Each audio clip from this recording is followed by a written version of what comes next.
Hey guys, welcome back to the channel. This is story about what if Naruto finds the Uzumaki mask shrine and discovers his heritage, along with the legends of the Uzumaki clan. Part 1. Before I start, please do support for more amazing content and comments for part 2. Do consider to subscribe my channel and share my video to your friends and check out the description as well. Let's start the video. The warm breeze blew gently across the treetops of a vast forest, rustling the leaves as it explored each nook and cranny it could reach.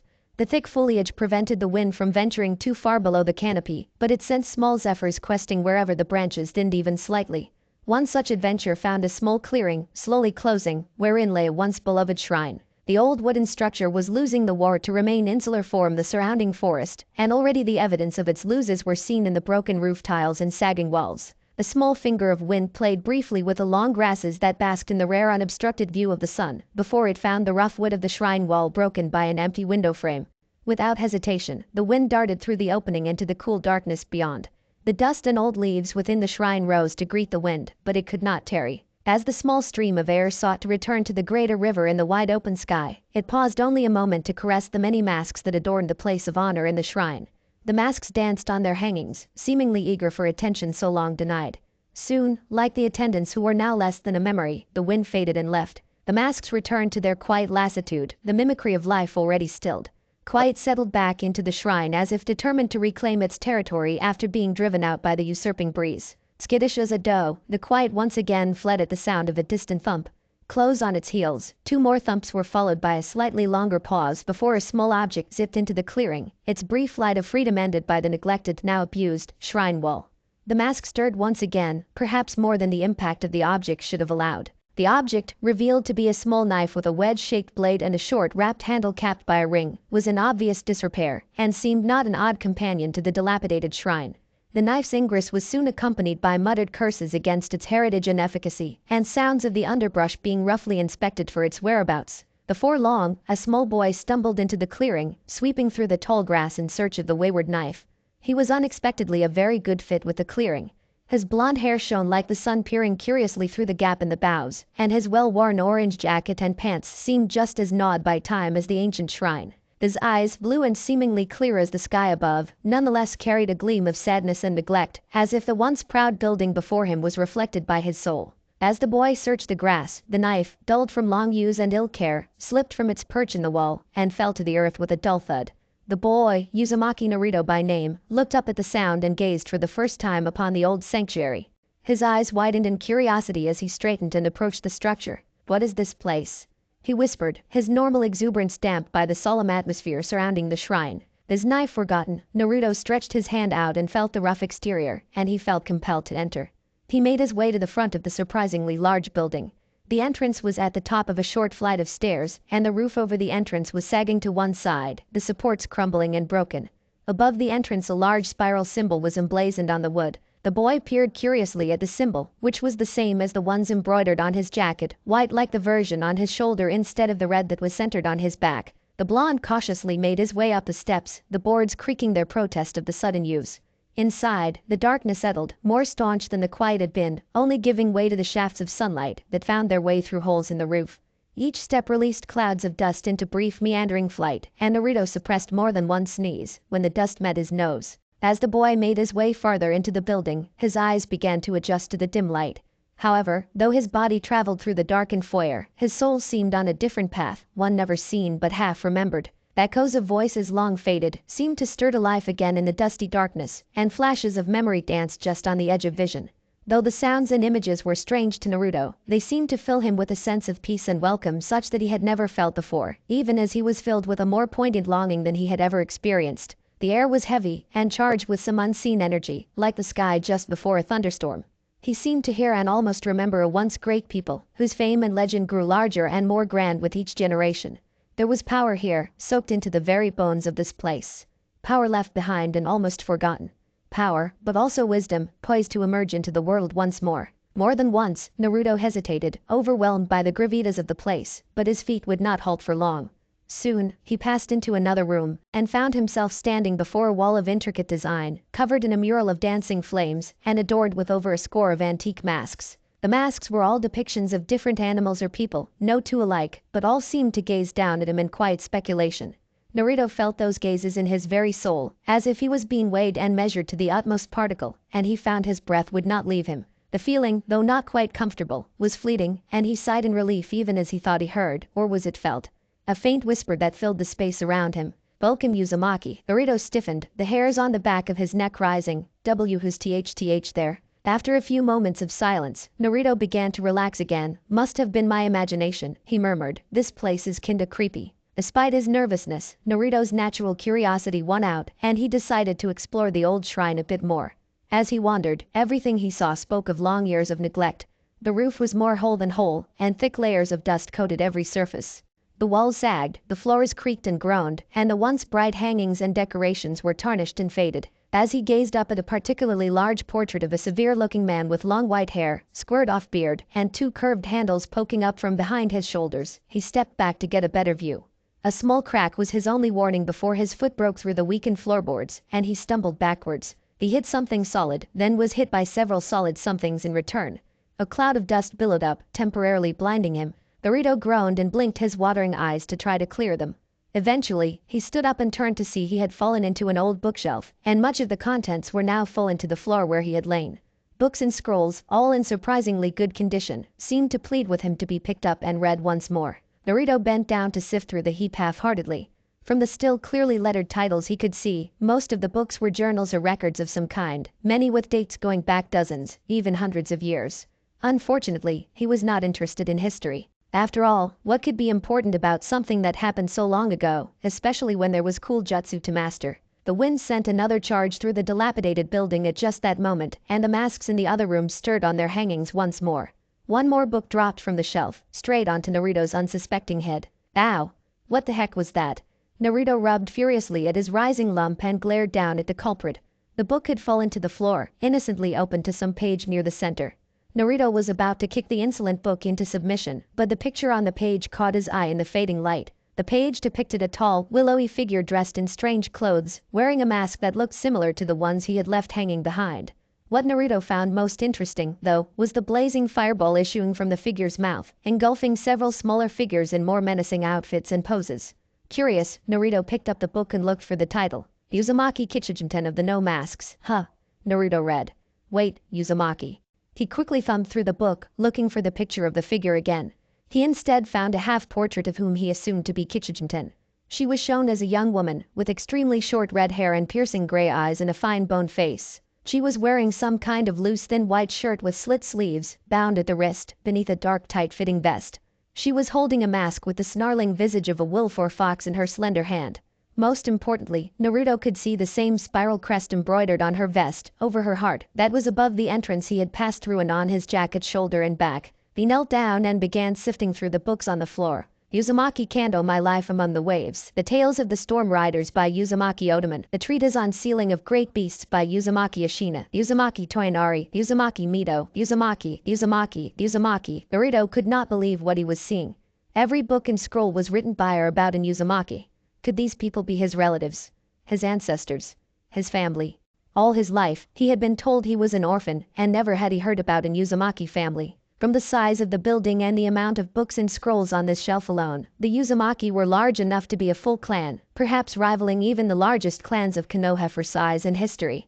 Naruto's eyes once again blurred with tears, though the dust had long since settled. All the anger and harsh words he had endured from the villagers came to his mind once again.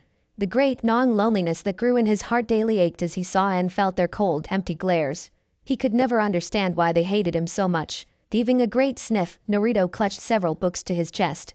He finally knew. He had a family. He wasn't just some kid that nobody wanted to even exist. He came from somewhere. He imagined he could almost feel many arms encircling him in an embrace that spanned generations.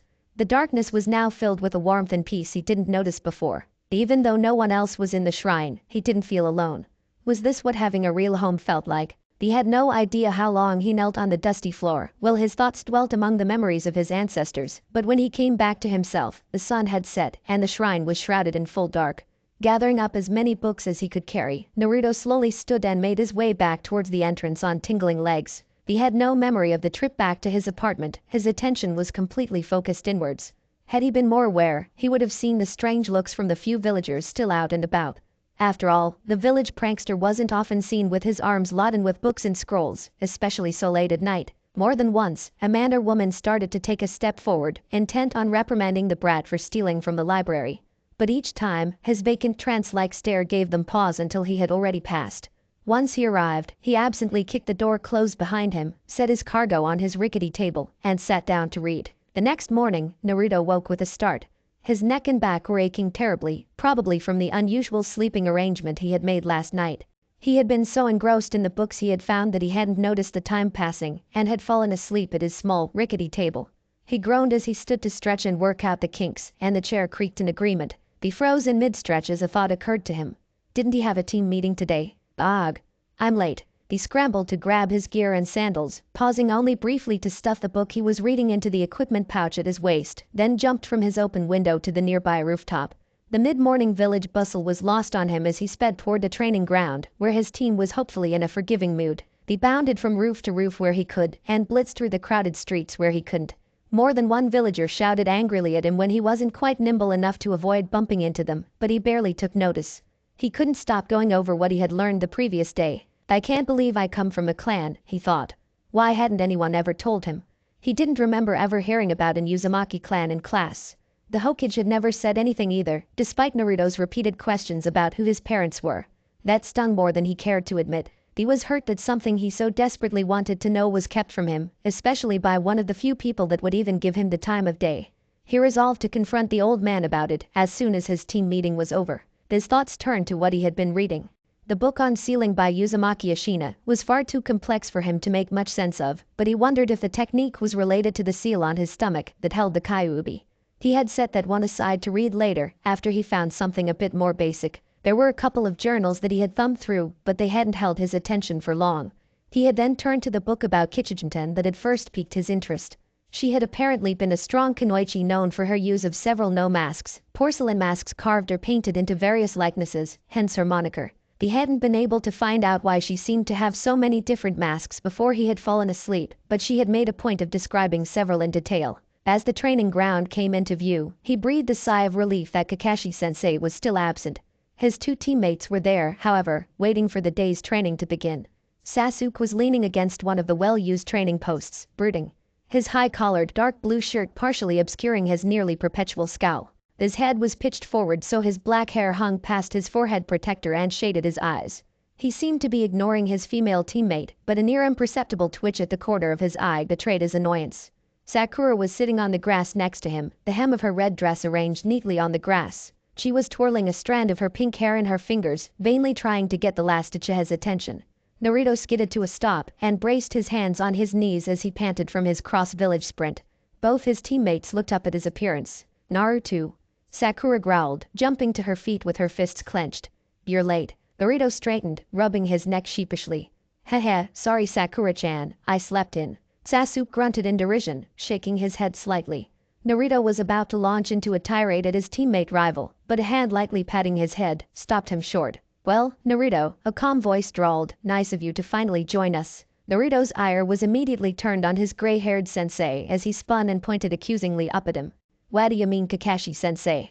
You're even later than I am. Kakashi continued as if he hadn't heard Naruto. Punctuality is very important for a ninja. Kakashi raised one finger, his eye closed as he imparted his great wisdom upon his young students. It shows respect to your employer, and reflects on the reputation of the village. Please don't make a habit of being late. Naruto growled at the hypocrisy of his one-eyed teacher, but just huffed and turned away, pouting and folding his arms petulantly. Now, don't be like that. Kakashi again patted Naruto's spiky head. Why don't we get started with some team-building exercises, then we'll head to the mission office for the day's mission. This drew a collective groan from all three of the genin, plus some dramatic head hanging from the blonde and pinkette, but they reluctantly trudged off to begin the training. Kakashi chuckled as he reached back to retrieve his favorite orange book. He should be able to finish a couple of chapters before lunch at this rate. Several hours later, Naruto flopped on the cool grass, sweaty and panting. Nearby, Sasuke and Sakura were in similar states of exhaustion. Kakashi perched atop one of the training posts, nose deep in a familiar orange book. He glanced up at the sound of his last student finally collapsing. Well, if you three are tired already, we may have to start doing more endurance training. He cut off at the surprisingly large flash of killing intent emanating from the three genin. But I guess you can have a short break before we head to the mission office. He turned back to his book, a perverse giggle escaping as he turned the page. Naruto glared at his lazy sensei, but the sight of the book reminded him of his own reading material. He groaned slightly as he sat up and retrieved it from his pouch. In the bright midday sun, he was able to get a much better look at it. The cover was well-worn leather with silver embossing on the front, declaring it as Kichijinten's personal journal. He flipped open the book to search for the last thing he could remember reading. Kichijinten had a very fine, elegant hand. The writing was crisp and clear, just like the other books he had found, and a sharp contrast with Naruto's own abysmal penmanship. The pages themselves were made of a high-quality parchment, and there seemed to be very little wear on them. The journal spoke about Kichijinten's life as a Kunoichi of Uzuamaki. She had been the second of 3 children, and only girl. Naruto had skimmed through most of her early life until she had become a chunin. At that point, she had begun using masks to augment her techniques. Naruto's eyes widened as he read how Kichijinten used seals during the mask's construction to imbue them with properties that helped her channel her chakra more efficiently and quickly. As her skill and experience grew, so too did the complexity of the seals she used in her masks. She was eventually able to use the masks to change her chakra nature to any of the 5 basic elements: wind, lightning, earth, water, and fire. From there, her reputation had begun to take off, and she soon became known as the shinobi of the masks. Naruto paused for a moment, thinking of the masks he had seen hanging in the shrine the day before. Had any of those belonged to Kichijinten? He filed that away to investigate later, and dove back into Kichijinten's story. Soon after seeing her moniker begin to appear in the bingo books of rival villages, she began to expand her skill with seals, and thereby increase her repertoire of masks. She was constantly striving for perfection in everything she did. She learned that through her masks, she could copy some of the skills she had seen from other ninja. It seemed she had discovered a way to create seals that would help her improve her taijutsu as well, though her explanation was a bit over Naruto's head. He's reading. That wasn't long before Kichijinten had been promoted to Jonin, and she became even more feared and respected among rival villages. Her use of seals was prodigious, and some in the village had begun calling her the second coming of Ashina. Had she changed her focus to seals generally, there was little doubt in many minds that she would quickly surpass her mentor. Kichijinten's true passion, however, remained with her masks and seeking out new styles and techniques she could incorporate into her arsenal. Book is it? Hey. Nar. The tone of the entries started to change. War was raging ever closer to Kichijinten's home, and she was needed more frequently to defend her village's borders. She lamented the constant fighting and bloodshed, but she wouldn't allow harm to come to those she loved. Even when the second war was declared over, the fighting never really stopped. Naruto. He was broken out of the book spell by a foolproof method, administered with vigor by his pink-haired teammate. A punch to the head. Ow ow. Sakura-chan. What was that for? Naruto rolled on the ground, clutching his head in pain. The Kunoichi huffed. We've been trying to get your attention for 5 minutes. Pay attention, you knucklehead. Naruto continued to rub his aching skull, and grinned sheepishly at his team.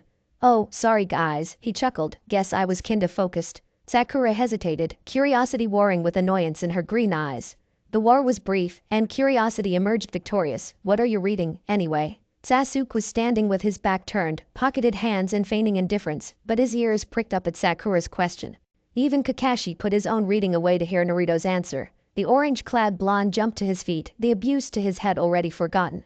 It's a journal I picked up yesterday in this creepy old shrine out in the woods, he bubbled.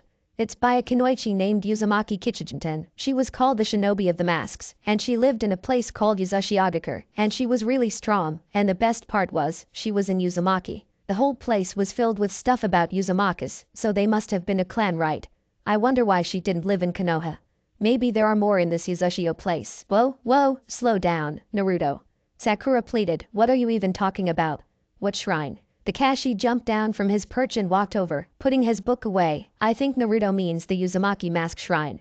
Huh, I thought that was destroyed in the Kyuubi attack. Naruto's eyes widened as he turned to his teacher. You know about the Uzumakis? Well, yes, some.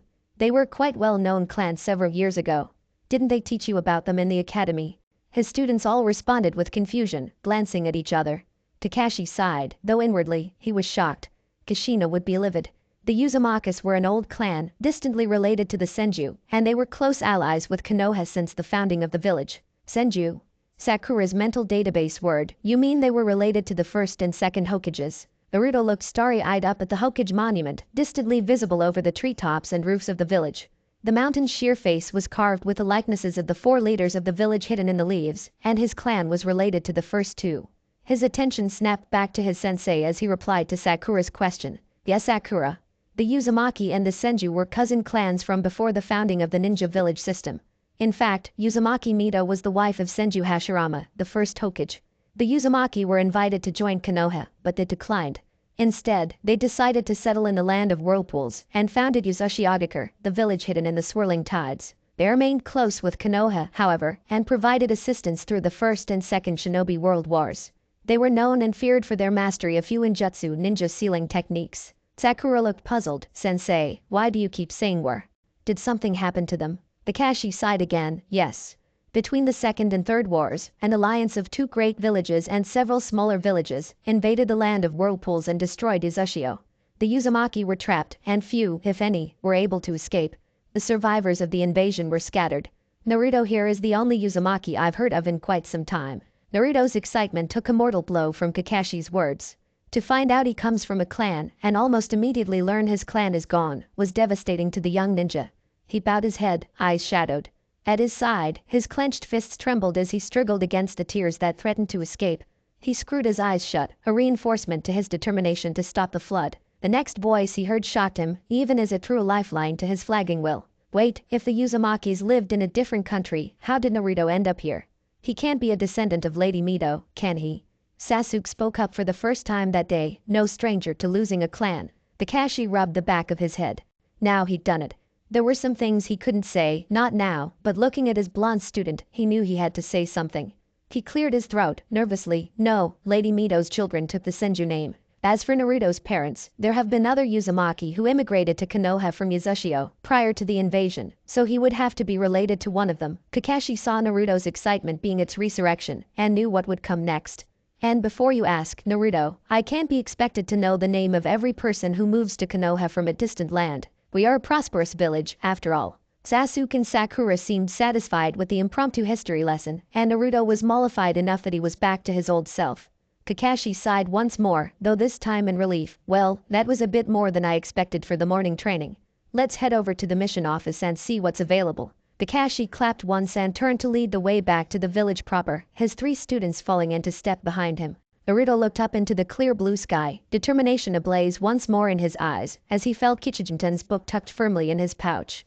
He raised one finger, defiantly to the heavens. I'll be the greatest ninja the world has ever seen. I will make my village and my clan proud. He did not shout, as he would normally when making such a declaration, but his voice carried more gravitas than his teammates had ever heard before. I'll bring the Uzumaki back.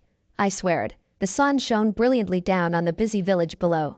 Its gentle rays offered a quiet benediction of mid-spring, in contrast to the more firm hand it will take once the season turns to summer. The light streamed through the 6 large windows of the Konoha mission office, wrapping everything in its warm embrace. Several ninja teams were waiting patiently as scrolls and reports changed hands with each issuance and completion from those at the front of the queue. In one particularly friendly patch of sunlight stood a quiet young girl, newly minted as a genin. She basked in the warmth of the sun, despite already wearing a cream-colored jacket with fur trim. She followed the grain patterns of the hardwood floor with her pearlescent eyes, as she listened to the steady murmur of the reporting teams ahead. She glanced up through her dark blue bangs at her own team. Kiba stood with pocketed hands, his faithful nin pup Akamaru in his customary place atop Kiba's head. Kiba had his own fur-trimmed hood down, allowing his spiky brown hair to peer through Akamaru's white, though he kept the gray jacket fully closed. His face was in a mask of bored acceptance instead of his usual Inuzuka smirk. Their sensei, Kurenai, stood patiently in her customary wrap dress with the crimson sleeve that matched her eyes. Despite her outward professionalism, those who knew her well could see the hints of boredom in her posture and gaze. The girl suppressed a giggle at her team and their sensei.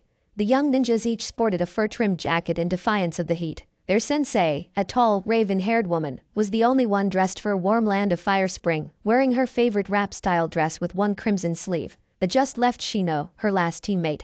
She didn't have to look far to find him, though. He was examining a small insect crawling among the leaves of one of the potted plants, his high collar and sunglasses obscuring nearly all of his features, though his spiked brown hair was visible above his Konoha forehead protector.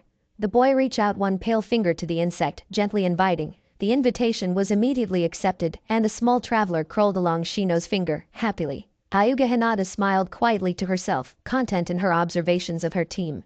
She was grateful to be placed with such strong genin, and her sensei had been looking after her training since long before the team was formed.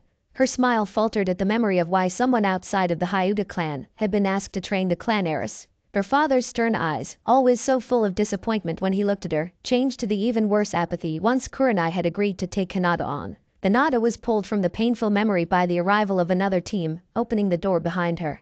She turned, curious, and her breath hitched at the sight of the orange-clad blonde striding through the door. He was flanked by his two teammates, Haruno Sakura and Uchiha Sasuke, and tailed by their sensei, Hada Kakashi, his nose buried in his usual orange book. Hinata felt her face redden at the sight of the young Uzumaki, but the rising heat was quickly doused by the cool curiosity of something quite unusual for the boy.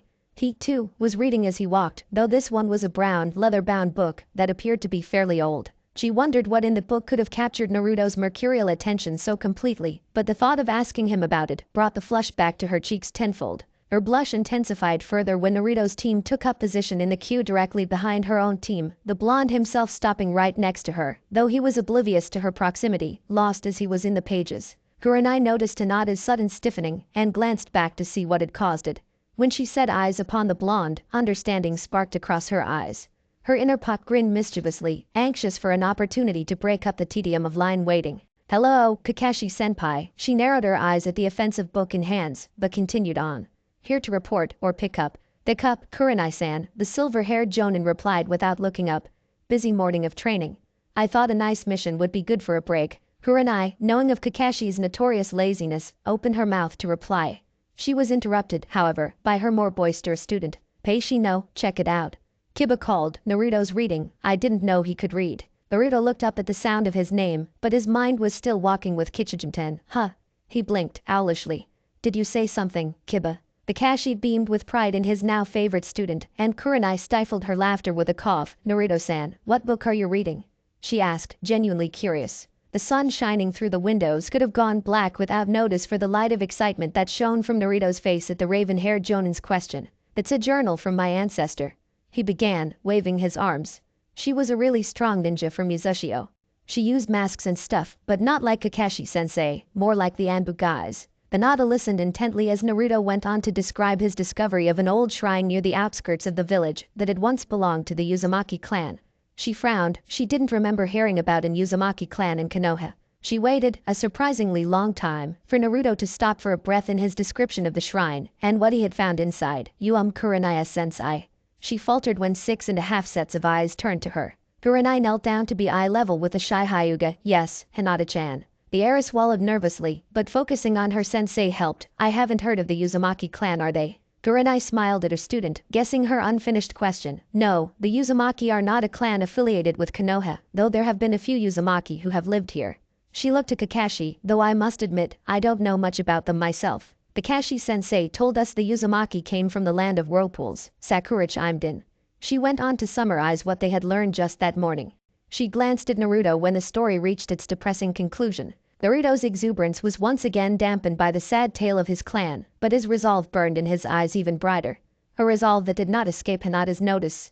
Naruto-kun comes from a clan, but how horrible must it be for him to learn of his family, only to hear they are all gone, she thought. She longed to be able to comfort him in some way, but every time she tried to form the words, her thoughts would stumble over themselves and become so tangled, she couldn't possibly hope to give them voice. Seeing Naruto's determined spirit shine in his gaze bolstered her own flagging will. "Then Naruto-kun, I'm sorry." Her breath caught when the blonde turned to her, and surprise blew met true compassion, for maybe the first time, in pale lavender. Naruto chuckled nervously, rubbing the back of his head. He wasn't sure what the look coming from Hinata was, so he decided to react the way he did whenever confronted with the unfamiliar. He scrunched up his eyes in a toothy smile, mask of bravado slipping naturally into place. "Heh, don't worry about it, Hinata. I'm gonna bring them back." Hinata's heart nearly broke at the appearance of the mask, but Naruto's confident exclamation provided a lifeline to cling to. She resolved to be the support Naruto needed, to be someone he could trust without the mask. Her thoughts were interrupted by a call from the mission desk. "Teammate, we are ready for your report." Kurenai straightened and started forward, Shino and Kiba falling into step behind her. Hinata paused for a moment, pressing her index fingers together as she glanced to Naruto one more time.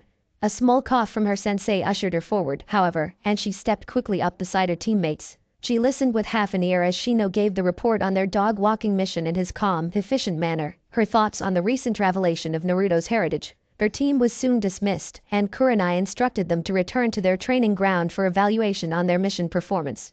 As they left, Hinata saw Naruto once again absorbed in his book, and a small, shy smile graced her face. Team 7. Naruto was once again pulled from his book as his team moved forward to receive their mission assignment for the day.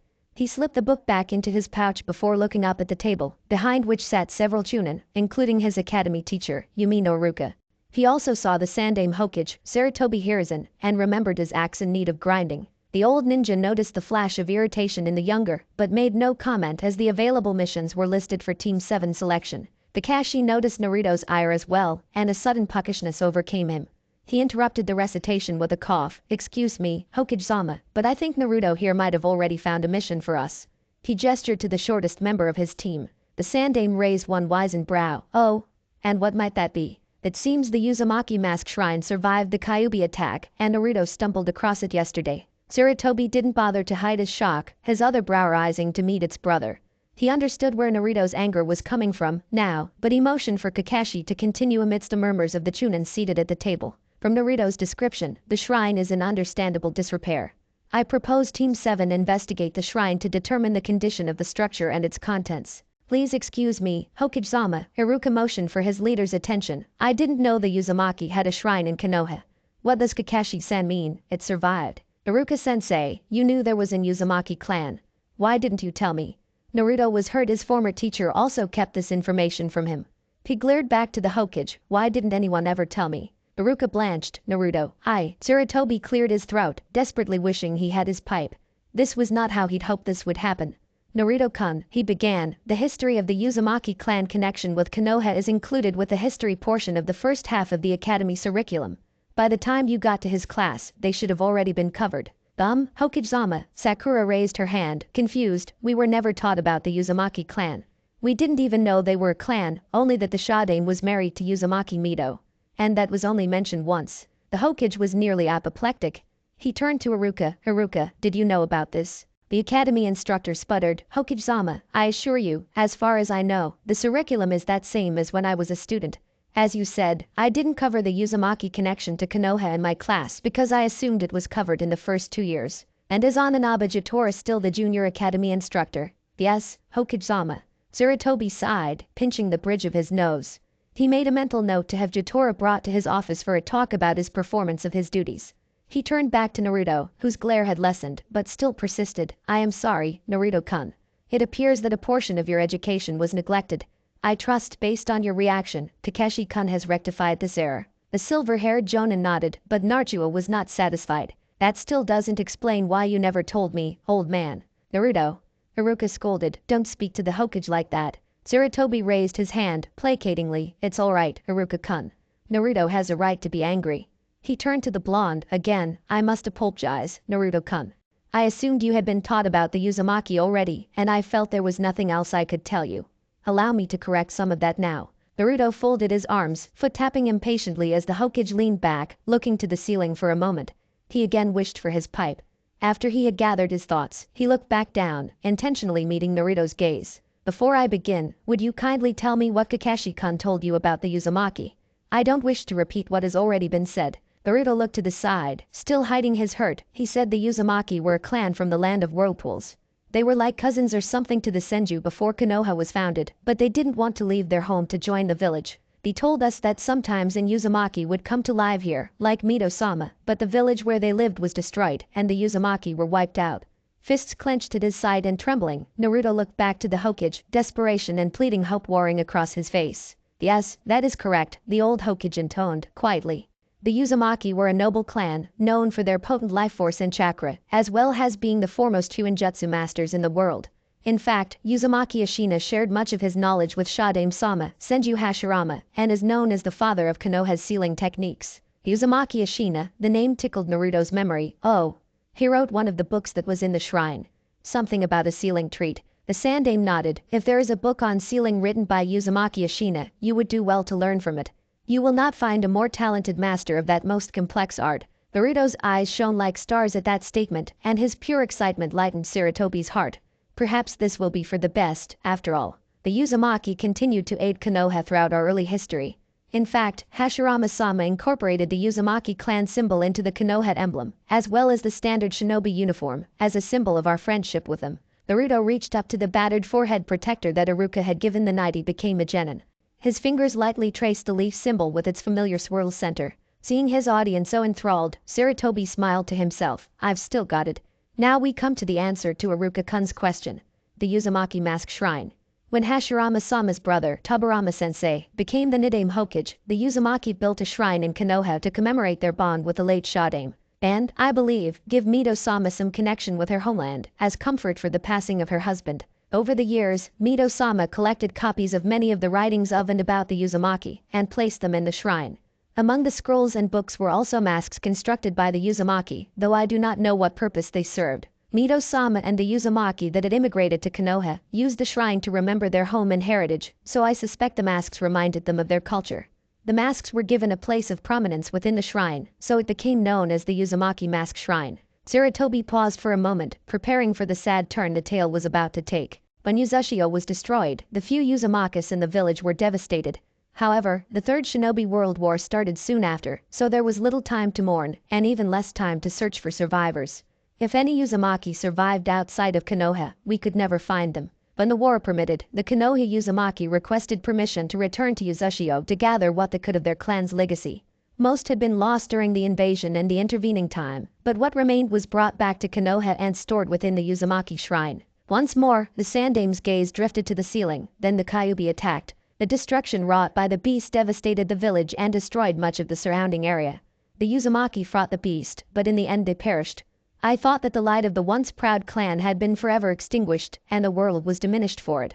Old eyes drifted back down to meet new, and then, you appeared, my boy. I was told your name was Uzumaki Naruto, and you were the last hope for the future of the Uzumaki clan. Naruto heaved a great sniff, but he dared not blink for fear unleashing his welling tears as the Hokage finished his tale. The somber mood was broken by one of the other Chunin sitting at the mission table. Excuse me, Hokage-sama, but if this shrine did survive, and it still holds remnants of such a skilled group of ninjas, it could prove to be a valuable asset to the village. What? Naruto roared. There's no way I'd let you take anything from my family's shrine. Once again, an unexpected voice responded to Naruto's emotion, this time dousing his rage. That would be treason to remove anything from the Uzumaki shrine, Sasuke said coolly, eyeing the offending Chunin. If Naruto is the sole surviving member of the Uzumaki clan, and since he is a ninja of Konoha, that would place the Uzumaki clan under the protection of the Konoha clan pact. No member of the village may lay claim to any clan property or holding, while any living member of that clan remains affiliated with the village.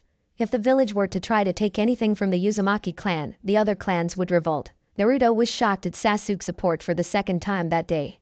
Maybe he wasn't such a jerk after all. When Sasuke saw Naruto's look, he grunted and turned away, spiking Naruto's irritation with his attitude.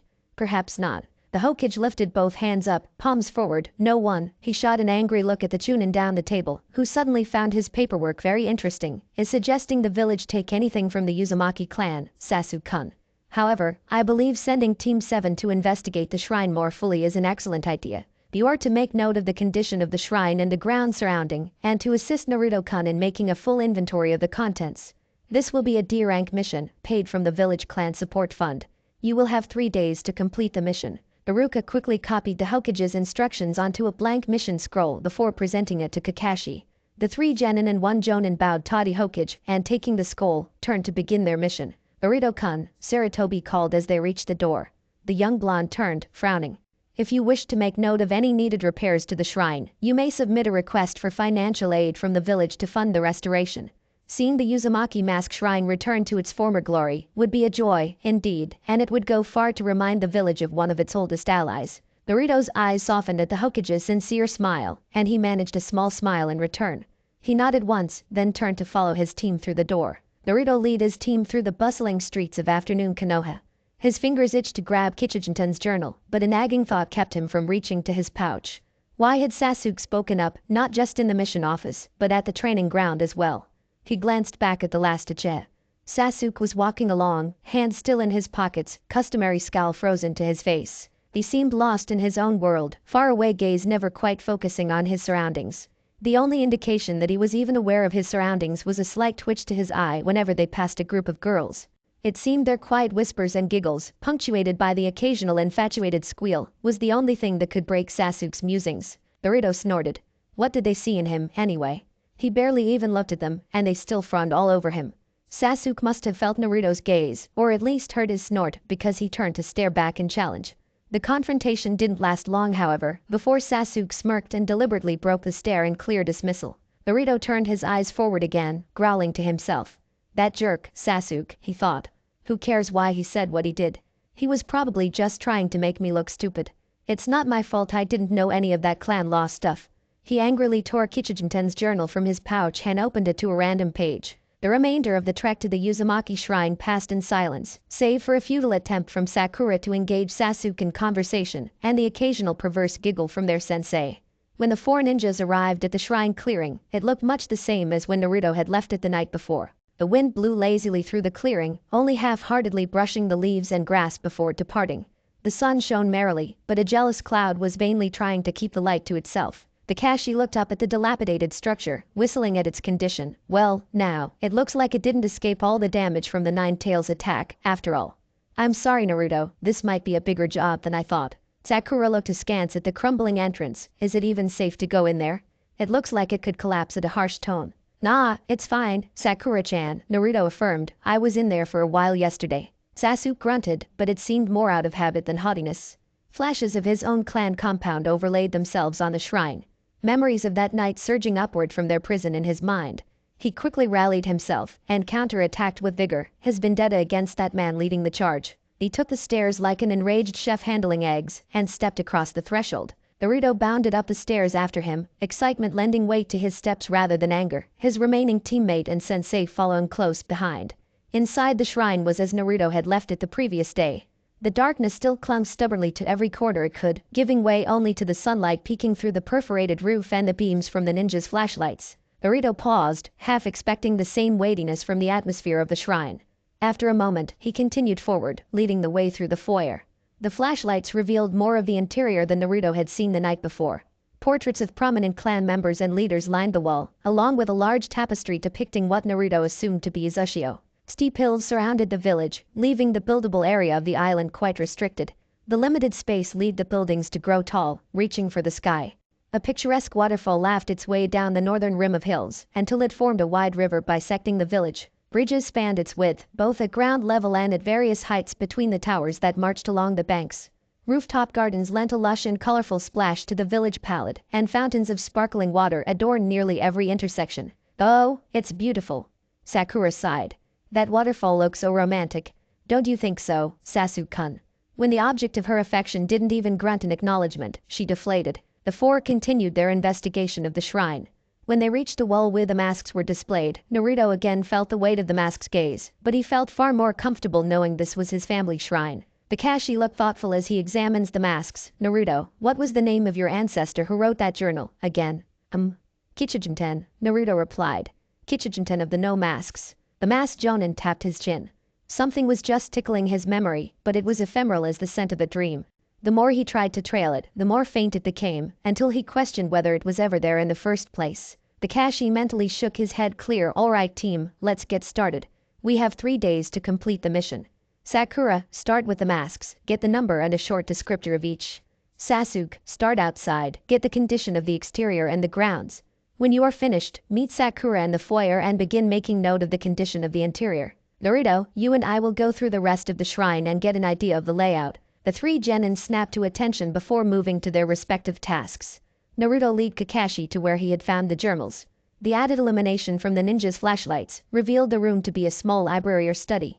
Bookshelves lined the walls, with one window on the eastern wall, giving a now painless view of the Hokage Mountain, peering over the surrounding forest. The decrepit desk leaned near the window, 2 legs along with the chair conspicuously absent. Kakashi could see that sitting at the desk would afford a view of the window, as well as the portrait of the severe-looking man, which had played a part in Naruto's discovery of the journals the previous night. That must be Uzumaki Ashina, Kakashi mentioned, moving over to take a closer look at the portrait. You mean that guy old man Hokage talked about? The ceiling guy. That ceiling guy was close friends with the Shodai and Nidaime Hokages, and taught them most of what they knew about sealing. In fact, he is also known as the father of Konoha's Fuinjutsu. Naruto whistled lowly, impressed, though to save face, he began looking more closely at the bookshelves, while his sensei finished inspecting the portrait. Most of the contents were journals and records of the lives and accomplishments of the Uzumaki, though he did find a small collection of scrolls containing what looked like ninja techniques. Hey, Kakashi-sensei. Look at this. Kakashi moved over to his blonde student. Looks like you found some training scrolls. He shined his light at the open scroll Naruto held out. This one seems to be about some chakra control exercises taught to novices, probably to get children ready for the academy ninja training. Naruto deflated a bit, hoping he'd found some awesome secret clan jutsu. The rest of the scrolls contained similarly basic exercises, though one did have the beginning forms of a taijutsu style Kakashi was not familiar with. This one might be a clan taijutsu style, though. Naruto perked up at that. Can you teach it to me, sensei? I can try my best, but I haven't seen this style before, and the last person who would have known it has been dead for 12 years. I also have a friend who specializes in taijutsu. He may be willing to give us a hand. Kakashi shuddered a bit at that thought, though.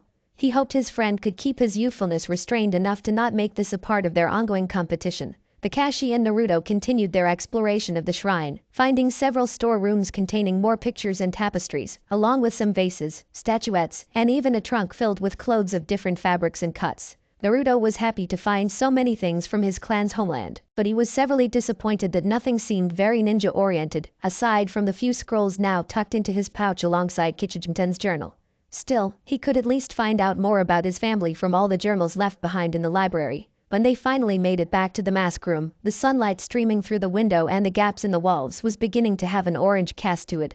Sasuke and Sakura were finishing up the catalog of the masks, with a surprising amount of focus on Sakura's part, considering the proximity of her crush. Okay, team, let's wrap it up for today, Kakashi announced. We'll start on the inventory of the outer rooms tomorrow, after team training. Sasuke nodded once and turned for the door without a word. Sakura hurriedly finished writing the description of the last mask, this one looking like a strange horned lizard, before rushing after the last Uchiha, intent on asking him to try out a new restaurant in town with her. Naruto was about to dart after her to offer his own company, but a hand on his shoulder stopped him short. Naruto, Kakashi's lone visible eye crinkled in a smile. Do you mind if I take a look at that journal you've been reading? There's something I want to check that has been bugging me all afternoon. They, sure think sensei. Naruto fished the book out of his pouch and held it out. After a few minutes of thumbing through the pages, during which time Naruto's pent-up energy and impatience reached near fallout levels, Kakashi finally found the confirmation he was looking for. That didn't mean he couldn't take an extra few moments to see what new colors Naruto's face could turn with each Himena ha Kakashi let slip out. Just as Naruto looked ready to explode, Kakashi closed the book with a snap. Well, I remember where I heard the name Kichijinten of the No Masks before. He handed the book back to the blonde. 3, 2, 1. Well, Naruto erupted. What do you know about her, Kakashi-sensei? She was fairly well known in both the First and Second Wars, though most didn't know her name was Kichijinten.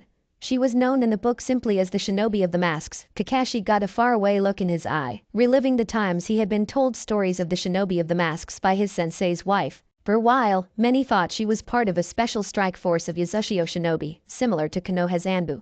They always seemed to work as single members attached to other teams, and they each wore a different mask. Eventually, word got out that there was no task force, and that all the masked shinobi were one and the same. Kakashi chuckled, remembering the pride in Kushina's eyes as she told him. After that, her reputation as the shinobi of the masks grew almost as much as the Sannin, though they came later. Naruto looked down at the journal, starstruck at the idea of being related to such a legend. He silently renewed his vow to bring back the Uzumaki from the brink of extinction, and he added his resolution to live up to his clan's legacy. When he looked up, Kakashi saw the fire and blue eyes so familiar, he could not hold their gaze for long, lest he break his word to uphold the Sandame's law. Instead, he turned to the masks hanging on the wall, still visible in the evening glow. Kakashi cleared the catch from his throat. If I am not mistaken, some of these masks may have belonged to Kichijinten. At Naruto's surprised look, he continued, why don't you bring a couple of these masks to the training ground tomorrow, and we can try to figure out how they worked. I'm sure something in that journal will give us some clues. But that, the silver-haired Jonin ruffled the blonde's hair and sauntered out the door, heading back to the village proper. As he reached the bottom of the steps, he called out once more, don't stay out too late. You know how your sensei feels about punctuality. Naruto scoffed and turned to retort, but his teacher was already gone. Facing the wall of masks once more, he tried to decide which answers he should take with him to try first. There were several with animal likenesses, including the horned lizard Sakura had finished her catalog with, as well as a wolf or fox, some kind of large cat, and a sea serpent. There were others that appeared to be in the image of different people, male and female, with distinctive markings on the cheeks and forehead that made them appear to change expression, depending on how Naruto looked at them. There were still others that had fearsome, demonic-looking faces, including one fashioned to look like the Shinigami himself, a small dagger clutched in its fanged mouth, with 2 curving horns sprouting from the top of the mask's head. Naruto shuddered at the expression of that mask, and moved back toward the animal masks. The golden glow of the late afternoon sun streamed through the doorway and windows, as well as the cracks and holes in the ceiling. Its gentle caress bathed the room with warmth and added an almost mystical feeling, as if the shrine existed in some fey world, whose border with the material blurred and twisted from the shrine's influence. The wind blew through the shrine, jostling the masks on their hangings. The movement, coupled with a steady glow of sunlight, made the masks look as if they were laughing and frolicking where they hung, joyous at the promised re-emergence of the clan who created them. He heard a small sound coming from the doorway in the foyer behind him. He pulled out a kunai and crouched, turning toward the door. He darted to one side of the door, hiding behind the frame. His team had left, and the Hokage hadn't mentioned that anyone else would be sent to help. He took a deep breath, then spun around the doorframe to face the intruder. Silhouetted by the afternoon sun, Hinata yelped and stumbled back out the doorway, nearly falling down the stairs. I'm sorry, Naruto-san. I didn't mean to startle you, she stuttered, trembling and red-faced. Hinata. Naruto straightened, returning his kunai to his belt. What are you doing here? The Hyuga era straightened, but she found the floor in front of her far more comfortable to look at, only briefly glancing up at the orange-clad ninja. My team training, she swallowed, and tried again. Kurenai-sensei dismissed us. I remembered you telling us about your clan's shrine, and I wanted to, she trailed off, looking up briefly. She hoped Naruto understood what she was trying to say, but his bewildered look showed her hope was in vain. She took a deep breath, clasping her hands firmly at her waist to still the trembling, and bowed. She breathed one more time, gathering her courage. I would like to offer to help you restore the Uzumaki shrine. She closed her eyes, still bowed at the waist. Hope and dread warred within her, as the silence seemed to stretch on. Did he not hear her? Maybe he didn't want her help. Should she have come earlier, when his team was still here? How much help could she even be, really? Surely he would prefer someone else, like Sakura. Hinata's knees began shaking, and the tremor from her hands spread to her shoulders, despite her tightly clutching them to her waist. Heat began to rise from her neck into her face, and she was beginning to feel dizzy. She was just about to bolt for the door when she heard Naruto respond in a voice smaller than she had ever heard him use. You want to help me? Hinata looked up, and once again pale lavender met surprised blue. She nearly lost herself in those blue depths, the mask beginning to crack. She nodded once, not trusting her voice. Why? Her heart fluttered at his expression, so filled with hopeful disbelief and confusion that she couldn't speak for a moment. She saw the cracks in the mask beginning to close, Naruto's guard returning, and she knew she had to speak now, or lose her chance. She straightened fully, meeting his eyes, praying he could see her sincerity. I want to help you because you deserve to know where you come from, she began. You always try so hard to get people to acknowledge you. You never give up even when you make mistakes. No matter how hard things may seem, you always try your best. When you fall, you get up again. And you keep trying. Now that you know you come from a clan, you have family, even if their village is gone. The Uzumaki are still alive because you. Hinata could feel her face heating up even more, but looking into Naruto's eyes gave her strength to push on, despite her trembling. When you said you'd bring the Uzumaki back, I believed you, and I want to help by helping you restore your clan's shrine. There was more Hinata wanted to say, but her courage gave out, so she simply bowed again, letting her midnight blue hair fall forward to shadow her eyes, as tears threatened to spill from them. Naruto was stunned once again by Hinata's words. He could hardly believe that anyone would so fervently believe in him. He'd always felt like a screw-up, and the constant reminders of his failures by nearly everyone in the village had hurt more than he liked to admit. He fought so hard for respect and recognition, only for it to be denied him at every turn. Yet here was someone, a girl from his class, offering it to him freely. True, she seemed a little weird and timid, but she came here on her own, just because she wanted to help him. Slowly, a small smile spread across Naruto's face. The smile widened, forcing his eyes closed with its intensity. Hinata straightened just as Naruto bounded forward, wrapping her in a tight hug, nearly lifting her from the ground. The young girl swooned, the edges of her vision going dark, but a whisper from Naruto, so at odds with the exuberance of his actions, grounded her. Thank you, Hinata. Naruto let her go and stepped back, uncharacteristically nervous. Hinata swayed slightly, but she exerted every ounce of will she had to prevent herself from fainting. A shy smile graced her face, and her heartbeat would have made a hummingbird jealous, but she succeeded in remaining conscious. So, do you want to look around first? Naruto asked. I don't think we can get too much more done tonight, but maybe you can help me look for more jutsu scrolls in the library. At Hinata's nod, Naruto turned to once again lead the way through the foyer and into the mask room. Before they crossed the threshold to the inner rooms, Naruto paused and moved toward the tapestry depicting his clan's home. Actually, we might as well start here. He gestured grandly at the image of his homeland. This is Uzushio, the village hidden in the whirling tides. The Hinata gasped in wonder, and Naruto felt a surge of pride in his ancestors' accomplishments. They had to rely more on their flashlights as the sun continued westward, granting the sunlight that spilled through the roof and doorway a more orange cast to its previous golden hue. After a moment, they continued deeper into the shrine. By the way, Hinata-chan, Naruto began, not noticing Hinata's stumble at his words. How did you know where this place was? You left the mission hall before I told the Hokage about it. How did you know I'd be here? Oh, I didn't know where you would be, Hinata stuttered, trying to push down the flush brought on by Naruto's addition of Chan to her name. But I guessed you might want to return to your clan's shrine, to at least gather more of your family's belongings. When I saw your teammates leaving, I assumed your team was assigned to help you. I got here just as your sensei left. Huh, that's pretty smart. Naruto was surprised at Hinata's perceptiveness, but one thing still confused him, but that doesn't explain how you found this place. Hinata blushed at the compliment and continued her explanation. I used my Byakugan, and I saw you and your teammates out here. The Aku, what now? Hinata stopped, and Naruto turned, perplexed. Byakugan. It's my family's bloodline, she explained, gesturing to her eyes. We can channel chakra to our eyes, which lets us see a great distance as well as chakra. She trailed off as Naruto's confusion seemed to grow. Maybe I could just show you. She closed her eyes and gathered a chakra, then after a short sequence of hand signs, she muttered, Byakugan, triggering the technique and sending a surge of chakra into her eyes, activating her bloodline. The chakra pathways surrounding her eyes bulged with a surge, and she opened her eyes, revealing the faint outline of her pupils were now visible in her lavender eyes. Whoa. Naruto took half a step back, surprised at the activation. That's awesome. You can see chakra. Hinata nodded, and I can see approximately 50 meters in all directions. That's so cool. Hinata blushed at the praise and turned her attention to the shrine to try to calm her emotions. She couldn't entirely avoid noticing Naruto's blazing chakra signature, testifying of his enormous stamina and vitality, but she was surprised at the several weaker chakra sources spread throughout the shrine. Naruto-kun.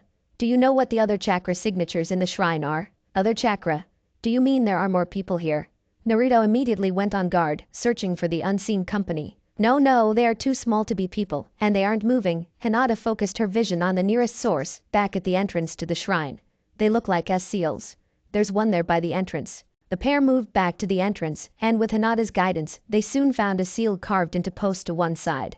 The intricate carving was remarkably well preserved, considering the condition of the rest of the shrine, but there were faint scorch marks along some of the main strokes.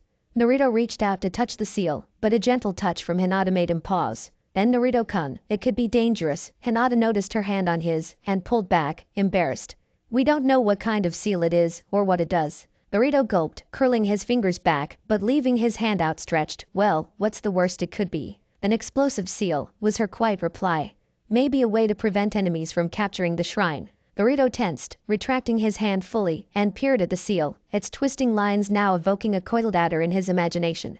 He peered closer, shining his light at different angles.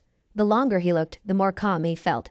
He didn't get the feeling the seal was dangerous, at least, not in an explosive way. He didn't understand how his certainty was growing, but it was a similar feeling of weight, looking at this seal, as when he first found the shrine the day before.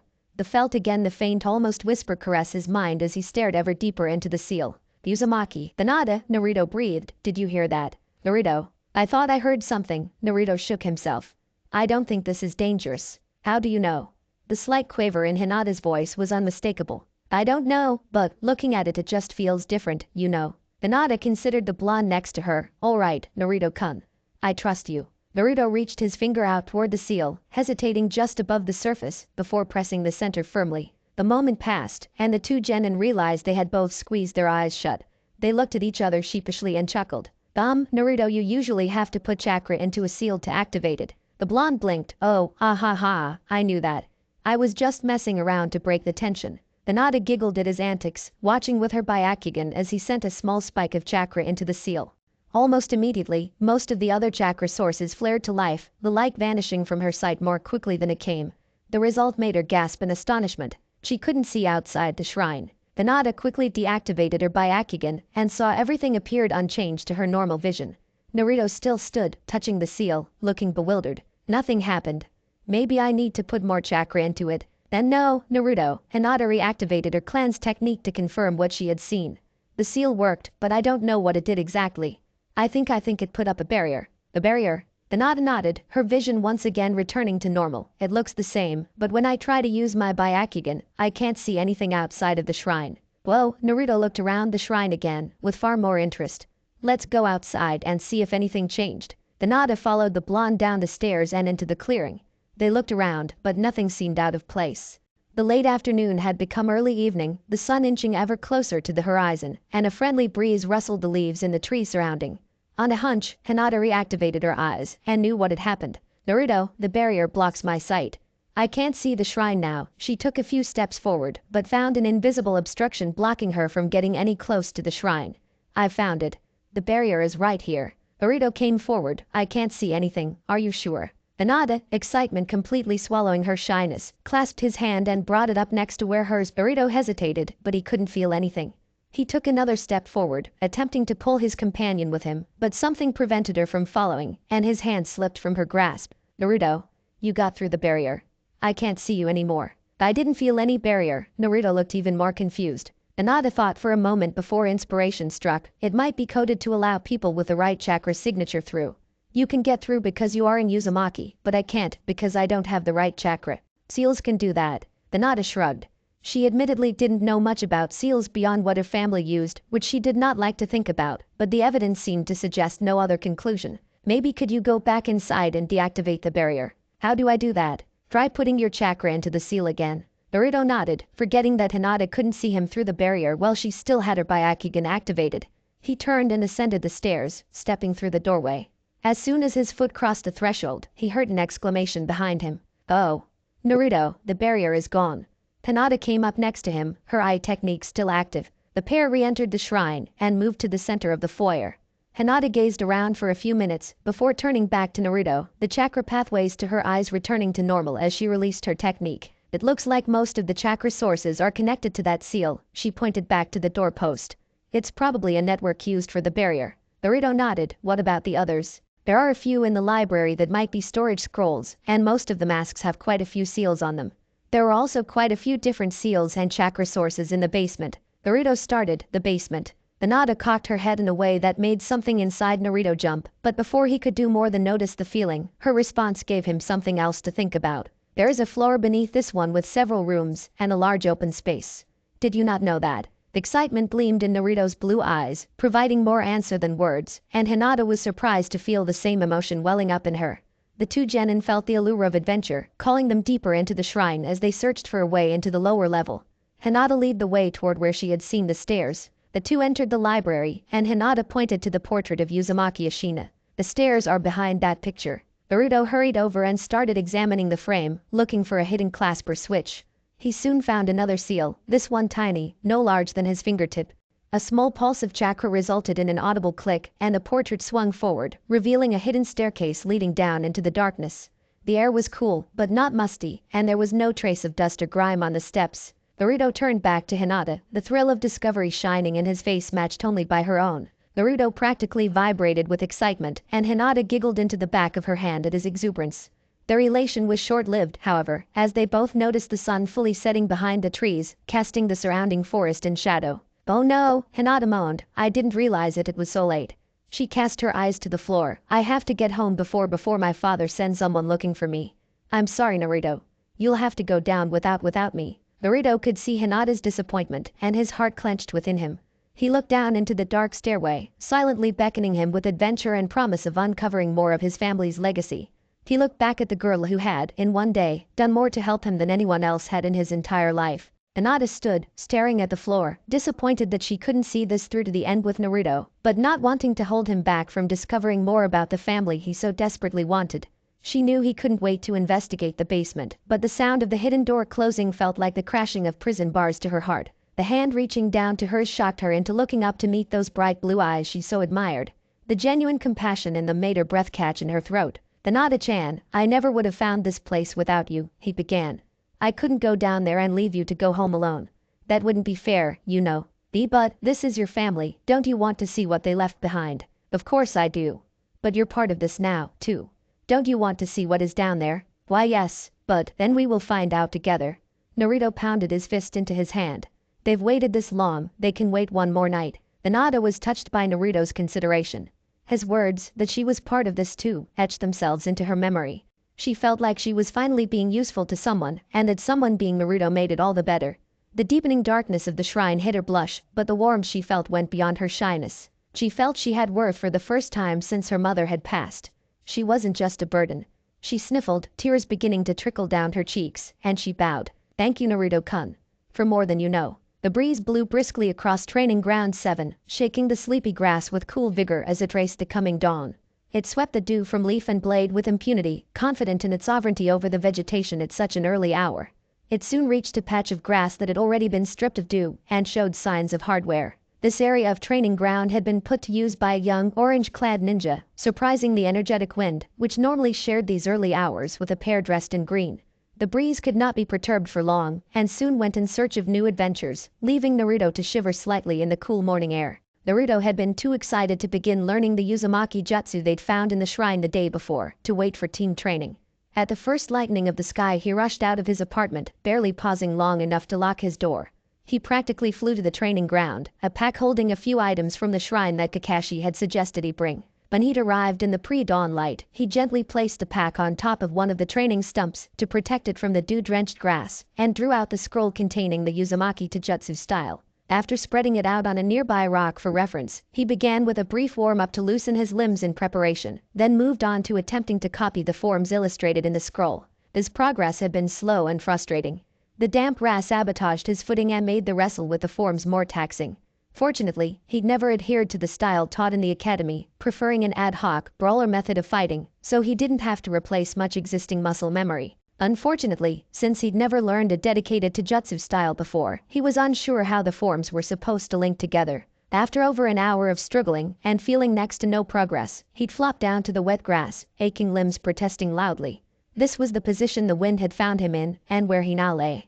Building an entirely new style from essentially nothing, with only a scroll as his guide, was more frustrating than he'd anticipated. He would need a teacher to show him how to move his body to match the descriptions in the scroll, if he ever hoped to master his clan's fighting style. With any luck, his sensei's friend would be able to fill that role. After a few more moments, Naruto pulled himself to his feet and retrieved the scroll from the rock, rolling it up as he returned it to his pack on the nearby training stump. Naruto fished out the remaining items he'd brought. 3 of Kichijinten's masks that he had picked out before leaving the shrine with Hinata. The first was fashioned to resemble a hawk, sharp features accentuated by fierce lines.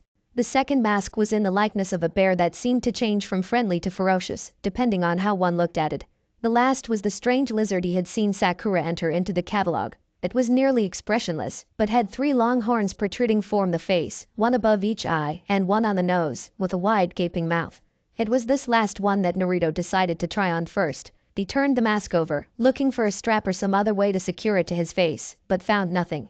Confused, he tried holding it on, but did not notice any change, other than a restriction of his vision. He lowered the mask once more and gave it a closer inspection, turning it over in his hands, as he tried to figure out how it worked. After a few moments, he set the lizard mask aside, and reached for the hawk. The same procedure yielded similarly disappointing results. Ah, come on. Naruto groaned in frustration. How are these things supposed to work? He plopped back down to the grass, leaning against the stump. He held the lizard mask up to the sky, watching the early morning rays play along the surface, the light and shadow animating the face, so that it appeared to be alternately grinning and frowning down at him.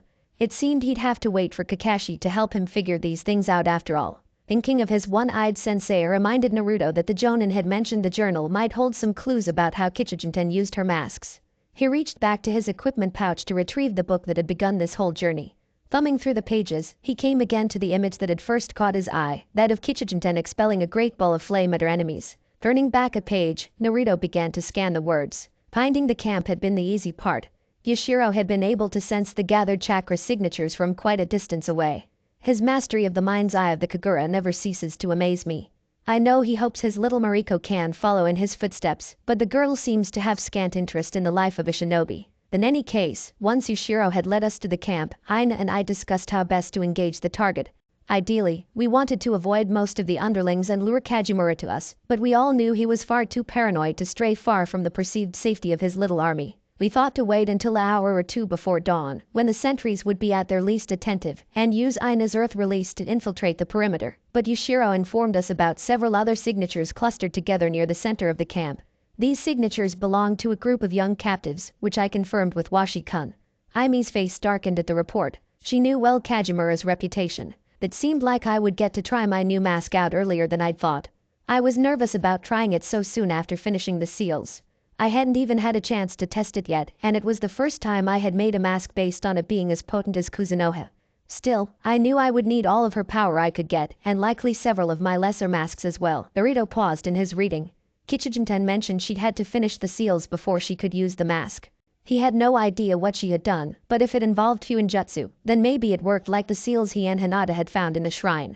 Naruto picked up the lizard mask once more, looking closely to locate any hint of a seal. However, even with the strengthening sunlight, he could find no trace. The lacquered paint was smooth and hard across the surface, and the inside was similarly unblemished. Something tickled at the back of his mind, but he couldn't quite grasp it. The feeling difficult to describe. It was like gossamer moonlight on his skin, leaving the echo of the sun's warmth impressed on his mind, without any perceptible heat of its own. Though he could see no indication, the longer he looked, the more certain he became that the mask indeed housed a sleeping power, just beneath the surface. Hesitantly, he moved the mask back into place, holding it against his skin. The smooth interior was cool, though it warmed quickly from his own body temperature. Naruto slowly gathered the smallest spark of chakra he could into his palm, before pushing it timidly into the mask. Naruto knew immediately that it had worked. His vision was the first thing he noticed. It was disorienting enough that his brain refused to process what had happened. The world spun as he tried to make sense of what he was seeing. Even sitting, he lurched forward, closing his eyes against the unfamiliar assault. The grass beneath him and now clutched tightly in his fists, provided something he could anchor himself to as he struggled with a new sensation. With his eyes closed, he could begin to sort out the other feelings activating the mask had brought. The mask itself adhered to his face like a second skin. The fit was comfortable and natural enough that he could hardly notice it was there. He was almost certain that, were he to move the muscles of his face, the mask would reflect even the smallest twitch. He eventually sorted out that some of what he was experiencing was an extreme enhancement of his sense of touch. The grass was cool and wet beneath his fingers. He could feel the tiny edges on each blade, the slight temperature change from his touch. He could tell when the breeze picked up before it reached his face, because he could feel the grass begin to move to the subtlest disturbance in the air. He knew without looking there was a ladybug crawling through the grass to the left of his hand, each footfall landing like a galloping horse. Slowly, tentatively, Naruto tried reopening his eyes. He stopped at the barest slit as the sensation threatened to overwhelm him again. After a moment, he realized he could see all around him all at once. He could see the training stump behind his back, as well as the ground in front of him, though he noticed the expanded view was greater horizontally than vertically. Is this how Hinata sees things? No wonder she looks about ready to faint all the time. Naruto had to admit, though, as he got more used to it, being able to see nearly all around him at once would be a terrific boon to a ninja. It would definitely take some patience and practice becoming accustomed to it, though. He couldn't afford to spend several minutes reorienting himself to his new worldview if he wanted to use the mask in a fight. Naruto slowly got to his feet, finally managing to open his eyes fully, though it cost him a couple stumbles before he succeeded in righting himself and remember which way was front. He studied the area around him, an odd experience when his head didn't move, and tried to understand his expanded field of view. The slightest movement seemed to catch his eye, and his enhanced sense of touch combined to give him a nearly complete image of everything within the training ground. After a few minutes of practicing with his new senses, he felt a slow, rhythmic thumping from the ground beneath him. He almost instantly recognized it as footsteps, though he didn't understand how he knew this. As he waited for the owner to appear, he unknowingly settled into absolute stillness. In a few moments, Sasuke walked onto the field, revealed to be the source of the footsteps.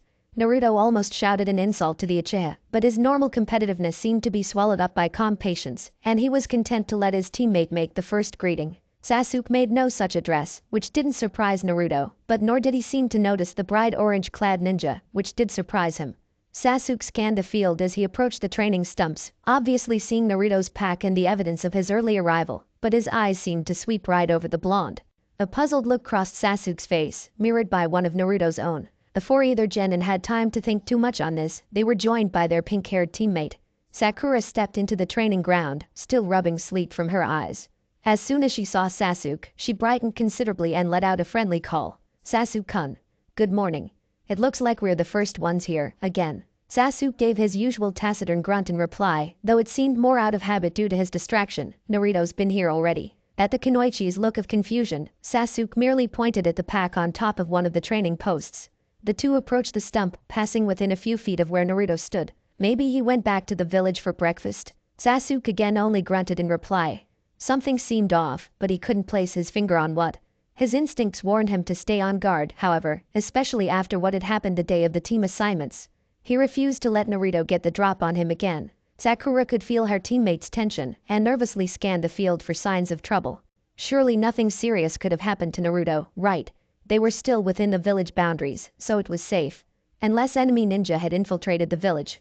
But why would they attack Naruto? Maybe he had seen them while he was training, so they had no choice but to silence him. She was slowly working herself into a panic. Sure, Naruto was annoying, and she wished he would leave her alone, but she didn't want anything bad to happen to him. He was still her teammate, after all. Naruto stood, shaking with repressed laughter. Somehow, he remained undetected by his teammates, though he was close enough to touch them. His prankster mind was alight with the possibilities this discovery enabled. Finally, he could take it no longer, and collapsed to the grass, rolling with laughter. His mirth doubled when his teammates jumped at the sudden sound, their souls briefly leaving their bodies. The fear was short-lived, replaced by irritated annoyance on the part of the Uchiha, and shame-fueled rage on the part of the Haruno. Naruto. Sakura's fists clenched tighter as she approached the wheezing Uzumaki, murder in her eyes. Sensing his impending demise, Naruto tried to rein in his laughter, with little success, and now as Sakura, I didn't do anything. You both walked right past me. Through tear-blurred vision, Naruto saw Sakura pause. With a final gasp for his starving lungs, he pushed himself to his feet, ribs aching. He moved the mask to the right side of his head, where it remained as if held on by a strap. His vision returned to normal as he wiped the tears from his eyes. The motion drew his teammates' attention to his new accessory. Isn't that one of those masks from the shrine? Sakura questioned, her curiosity overcoming her anger. Yeah, pretty cool, huh? It lets me see all around, even behind me, and it let me know when you guys were coming. Sasuke had a calculating look in his eye. Is that how you were able to hide from us? Naruto shrugged. I think so. I'm not actually sure how that happened. I was just standing here and you two wailed right past me. Show me. Naruto preened under the attention he was receiving and wanted to push it as far as he could. So, jerk, he gloated, finally ready to admit how awesome I am. The Uchiha heir glared, but it was Sakura who responded to the blonde's taunt. Naruto, stop being rude to Sasuke-kun. Naruto was hurt that Sakura once again took their dark-haired teammate's side, but hid the pain behind his normal mask of bravado. Before he could respond, however, the voice of their sensei broke in. I'd like to see the technique, too, Naruto. Kakashi placed a hand on the blonde's head, if you don't mind. Kakashi-sensei. The orange-clad ninja spun, pointing an accusatory finger. You're late. The Jonin waved his hand in front of his face. Ma, only a little. I wanted to tell you what my friend said about your Taijutsu training. The promise of help learning his family's Taijutsu immediately erased all of Kakashi's transgressions in Naruto's book, and he stared at his teacher with wide eyes. What did he say? What did he say? Calm down, Naruto. Kakashi held up his hands again to settle the vibrating blonde. He said he would be happy to help if you let him see the scroll you found. Gata. Naruto's joyful jump was cut short by his sensei's next words. But I will only allow you to meet with him under 3 conditions. He held up his fingers to illustrate. First, 1 digit went down. You will meet with him at training ground 9 at 0400 every day you are in the village until he deems you proficient enough to train on your own. No complaints. Naruto's excitement waned at the early hour, but he quickly nodded, bolstering his determination. Another finger retreated. You will abide by any demands he may place on you, with the exception of altering your appearance in any way. Naruto was puzzled at the strange caveat, and the first niggling of worry wormed its way into his expression. Then 3, Kakashi's eye and tone turned deadly serious. If you ever utter the word youth while undergoing this training, I will personally throw you off the Hokage mountain. Naruto almost laughed at the final condition, but the impulse was murdered by his sensei's look and flash of killing intent. With wide eyes and pale face, he nodded, dumbly. The dark feeling dissipated instantly, as Kakashi smiled down at him and ruffled his hair. Good, he responded in his normal lazy, but light-hearted tone. Now, let's see that technique you used to hide from your teammates. The quick salute and Naruto pulled the mask back down over his face, returning his senses to their augmented state. This lets me see all the way around, even behind me. Interesting, Kakashi mused. Sasuke, Sakura, please go stand over there. He indicated a place behind Naruto, then looked back to the blonde, without turning around. Tell me what hand sign they are each making. Naruto did as instructed, successfully identifying the hand signs his teammates made, even when his sensei told them to begin cycling through them. After a couple of minutes of moving them around the training field to gauge the range and extent of Naruto's vision, Kakashi brought them back together near the stumps. Alright, time to see your hiding technique, Naruto. The genin chuckled nervously, still unsure how he had done that in the first place. He tried channeling his chakra again, like Hinata had taught him, but he couldn't tell if it had worked. The expectant looks from the rest of his team showed him it had not. Thinking back to before Sasuke had arrived, Naruto attempted to pinpoint what had triggered the technique. He remembered an enveloping feeling of calm and patience, so he tried to slow his breathing. He imagined he was being chased by the academy instructors as on the day he painted the Hokage monument and focused on when he had hidden behind his camouflage cloth.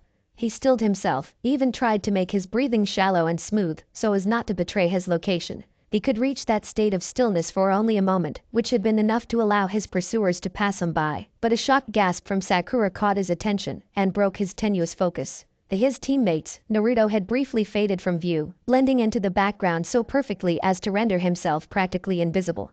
Sakura's sudden intake of breath had caused Naruto to snap back into visibility. The Kunoichi looked to her fellow genin and her sensei to confirm that they had seen it as well, and saw Kakashi adjusting his forehead protector over the hidden half of his face.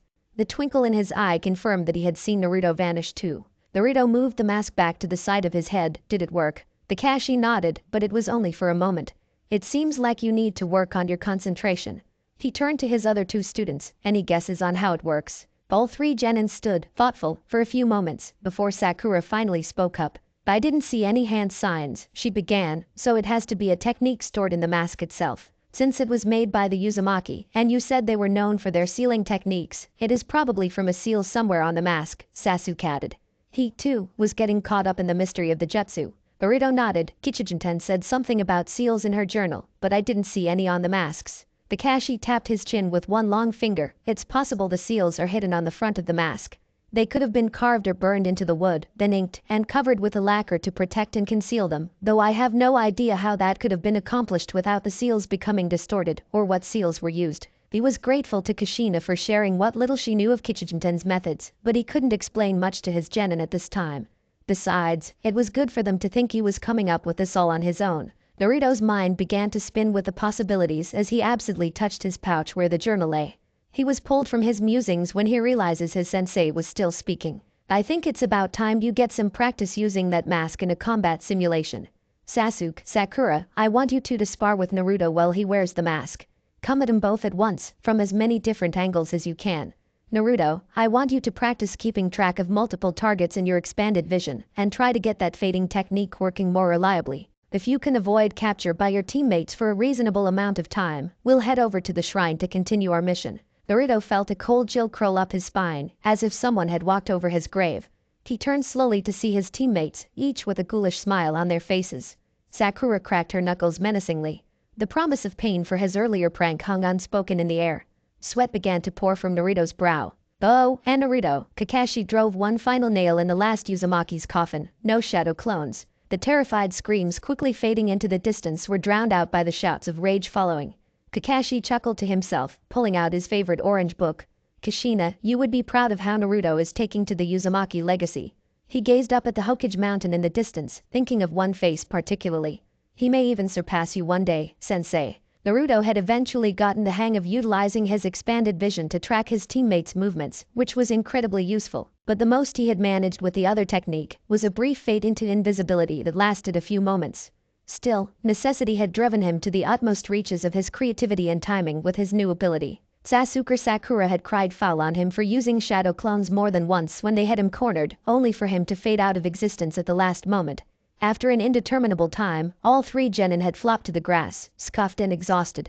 True to his word, Kakashi had given them an early lunch before ending training for the morning. After a quick detour to the mission supply depot, where Team 7 picked up some work lights and a generator to use while they continued the inventory, they made their way back to the Uzumaki shrine. Once they had arrived and set up the lights, Kakashi directed the genin to the library to begin cataloging the records there. Upon seeing the portrait of Uzumaki Ashina, Naruto was reminded of the discovery he and Hinata had made the night before. A sly grin crept onto his face as his prankster mind once again whirred to life. If he had been able to get the drop on a Sasuke of all people with just one of Kichijinten's masks, imagine what he could do with an entire basement full of Uzumaki secret techniques. The three genin began cataloging the books and scrolls on the shelves around the room. Most were journals or biographies of the Uzumaki clan, though there were a few about other Yuzashio ninja that appeared to be from families allied with the Uzumaki, but not large enough to be full clans. There was also a collection of mission reports dating from before the First Great Shinobi World War up through the Second War. Naruto made a mental note to show those to Iruka-sensei, since he knew the scarred Chunin had a penchant for history. 2 books among the shelves made Naruto's short list to read next. The first was found by Sakura, The Ancient Art of Fuinjutsu, a primer by Uzumaki Ashina. Naruto recalled the Hokage's praise for Ashina's mastery of sealing and set the book aside to take home at the end of the day. The second was a thick leather-bound volume without a title, but it contained a genealogy of the Uzumaki clan and allied families in Uzushio. Naruto had let out an exclamation upon finding the record and immediately began leafing through it. "Hey guys, come look at what I just found." Sakura peered over the blonde's shoulder. "It looks like a pedigree chart," she remarked. Naruto blinked. "A PD what now?" "It's like a family tree," Kakashi explained. "It shows how members of the Uzumaki clan are related to one another." The silver-haired Jonin took a closer look at the text. "This one also seems to show some of the other families that lived in Uzushio and were allied with the Uzumaki." Naruto's eyes traced the names of his ancestors and their friends. He saw Ashina with his birth and death dates listed on a page with several others, perhaps his parents and children. As he kept looking, the names seemed to whisper greetings to their distant descendant. Uzumaki Kona, Uzumaki Fujin, Uzumaki Sato, Yuki Hajimura, Kataga Takashi, Uzumaki Akamune, and countless others. "I wonder if my parents' names are in here." The whisper from the last Uzumaki contained more longing and hope than his teammates thought possible. After a moment, the genin got back to work sorting through the remaining books. Their time was spent mostly in silence, each contemplating the brief glimpse into Naruto's emotions he normally kept well hidden. For the genin, this was the first time they saw something in Naruto other than the brash knucklehead from the academy, and they wondered what else they didn't know about him. Their Jonin sensei once again questioned if the law was doing more harm than good, and he cursed his inability to make any meaningful change. The three genin worked quickly for the remainder of the afternoon, and Kakashi even put his orange book away to lend a hand. By the time they were finished for the day, they had gone through the library and started cataloging the contents of the storage rooms. "Alright team," Kakashi gathered them at the entrance to the shrine, "we've made good time, and tomorrow is our last day to complete the mission. Go home and get some rest, and report directly here in the morning, except for you, Naruto. You still have to meet your new Taijutsu instructor at Training Ground 9 at 0400. Naruto winced once more at the early hour, but nodded in agreement. He was willing to do whatever was necessary to learn his clan fighting techniques. "I am going to stop by the mission office to give Hokage-sama an update on our progress," Kakashi continued. He pulled out his book as he turned to leave, waving over his shoulder as he went. "You're all dismissed." "Jana." Sasuke immediately started in the direction of the Uchiha compound, Sakura prancing at his heels like a puppy. "Hey, Sasuke-kun. Since we are finished for the day, would you like to go to dinner with me before heading home?" The last Uchiha didn't even acknowledge the Pinkette's offer, and soon disappeared into the trees, leaving Sakura standing dejectedly in the clearing. Her shoulders slumped, but then tensed as she waited for the inevitable counter-offer from her annoying blonde teammate. When the moment passed, and no such invitation was extended, she looked around, confused. Naruto was sitting on the steps to the shrine, the Uzumaki genealogy book open on his lap as he pored over it like a drowning man grasping for a lifeline. She supposed he was too distracted by the thought of finding out who his parents were to take advantage of Sasuke's rejection of her, for which she was glad. As she headed off towards the village proper and her own home, she felt a twang of disappointment that seemed unrelated to her failed attempt to go on a date with Sasuke. She quickly shook the thought from her head, not daring to examine it too closely, and focused on her next attempt to woo the dark-haired prodigy. For his part, Naruto had decided to look through his clan's history to see if he could find any clues pointing to his parents' identities, while he waited for Hinata to arrive. He didn't know where to begin, however, and so simply opened to a random page near the middle of the book, half hoping he'd have an instinctual recognition of his parents' names. After a few fruitless minutes, he found a name he did recognize. Uzumaki Kichijinten had been born some 70 years ago to Kanoru and Iyomi. She had two brothers, Tatika was 3 years older, and Akamitsu was 10 years younger. She had no children herself, but she did have a small collection of nephews and one niece through her brothers. The record stopped approximately 47 years after Kichijinten's birth. In fact, most of the entries ended with a presumed death date of about 23 years ago. That must have been when Uzushio was destroyed, he thought, somberly. As he saw more and more of his ancestors' lives cut short by that fateful date, he felt an overwhelming sadness begin to bubble up inside himself. He was surprised by the sudden pain of loss over something he hadn't known existed until 2 days prior. His clan had been gone before he'd been born, but the ache of might have been was made more poignant with each name he read. Naruto was pulled from his morose thoughts by a sound coming from the trees. The warm afternoon sun shone in his eyes, but through the brightness he saw Hinata step into the clearing, bearing a cloth-wrapped bundle. She must have seen something in his gaze, for she hesitated, then quickened her pace towards him. "Naruto-kun, are you alright?" Concern etched across her face. Confused, the blonde suddenly noticed an itchiness in his eyes, and rubbed his hand across his face. It came away damp. "Why yeah, Hinata-chan," his response sounding thicker than he'd anticipated. He quickly cleared his throat and scrunched his face up into a smile. Couldn't be better. For some reason, she looked even more pained at his answer, but she remained silent. After an awkward moment, Naruto gestured to her bundle. "What do you have there?" Hinata started, seeming to just remember she had something in her hands. Oh, I brought some food." She unwrapped the cloth and spread it on the top step of the shrine, before placing the 2 bentos it had concealed on top of it. "I didn't know if you'd eaten yet, and thought you might be hungry." Naruto opened the bento nearest to him. Inside was a grilled fish, onigiri, carrots and edamame, miniature tomatoes, and a small bowl of berries and melon balls. His mouth began to water even before the scent hit his nose, and his stomach growled in approval. "But wow, Hinata-chan, this looks great." The smile he favored her with showed his genuine excitement. The tension in her shoulders seemed to lessen, and she sat down on the steps, a small smile of her own gracing her lips. The 2 genin ate quickly, eager to begin the exploration of the hidden basement beneath the shrine. When the meal was finished, Naruto bounded up from his seat, his exuberance restored. Hinata packed up the bentos, rewrapping them and setting them aside before rising more gracefully to her own feet. Naruto led the way back to the library, though Hinata kept at his heels. A quick pulse of chakra, and Ashina's portrait once again swung aside, revealing the secret staircase. Naruto turned to meet Hinata's gaze, finding his own excitement reflected in her pearlescent eyes. A shared nod, and the 2 descended into the last hold of the Uzumaki clan. When they left the reach of the work lights above, the pair pulled out their flashlights, illuminating the final steps and a short passage ending in a door emblazoned with the Uzumaki crest. As Naruto reached forward to open the portal, he once again felt the weight he had come to associate with the shrine settle over him. "Uzumaki," he hesitated, glancing back to Hinata. The girl showed no signs of having heard the whisper, though her cheeks flushed red. She returned his look, puzzled. "Naruto-kun." The boy shook himself. "It's nothing, Hinata-chan, just nervous I guess." Hinata smiled gently, and in the moment of boldness that surprised her, she stepped forward, placing her hand above Naruto's. Blushing furiously, she nodded once more. "Whenever you are ready, I'm here." Naruto grinned, anticipation again surging to the fore, and returned her nod. Together they pushed forward, opening the door and stepping through. Their flashlights illuminated a large room with a surprisingly high ceiling. The floor was made from smooth close-fit stone, and the walls near the door were paneled with a fine, dark wood. Lanterns were ensconced at regular intervals on the walls. As they ventured deeper into the room, they began lighting the lamps along the way. The glow soon revealed colorful murals replacing the paneling, and several doors marked passages to side chambers. The center of the room was dominated by a large circle inlet with some kind of metal inscribed with seals along the circumference. The ceiling held a beautiful mosaic depicting the land of whirlpools, encircled by a great dragon whose coils churned the water into the namesake vortices that protected the island. Cranes flew above the steep mountains that surrounded a verdant valley, split by a wide river. On the bank, a pair of Kirin bent to drink from the laughing water, while a third seemed to gaze down toward the chamber floor.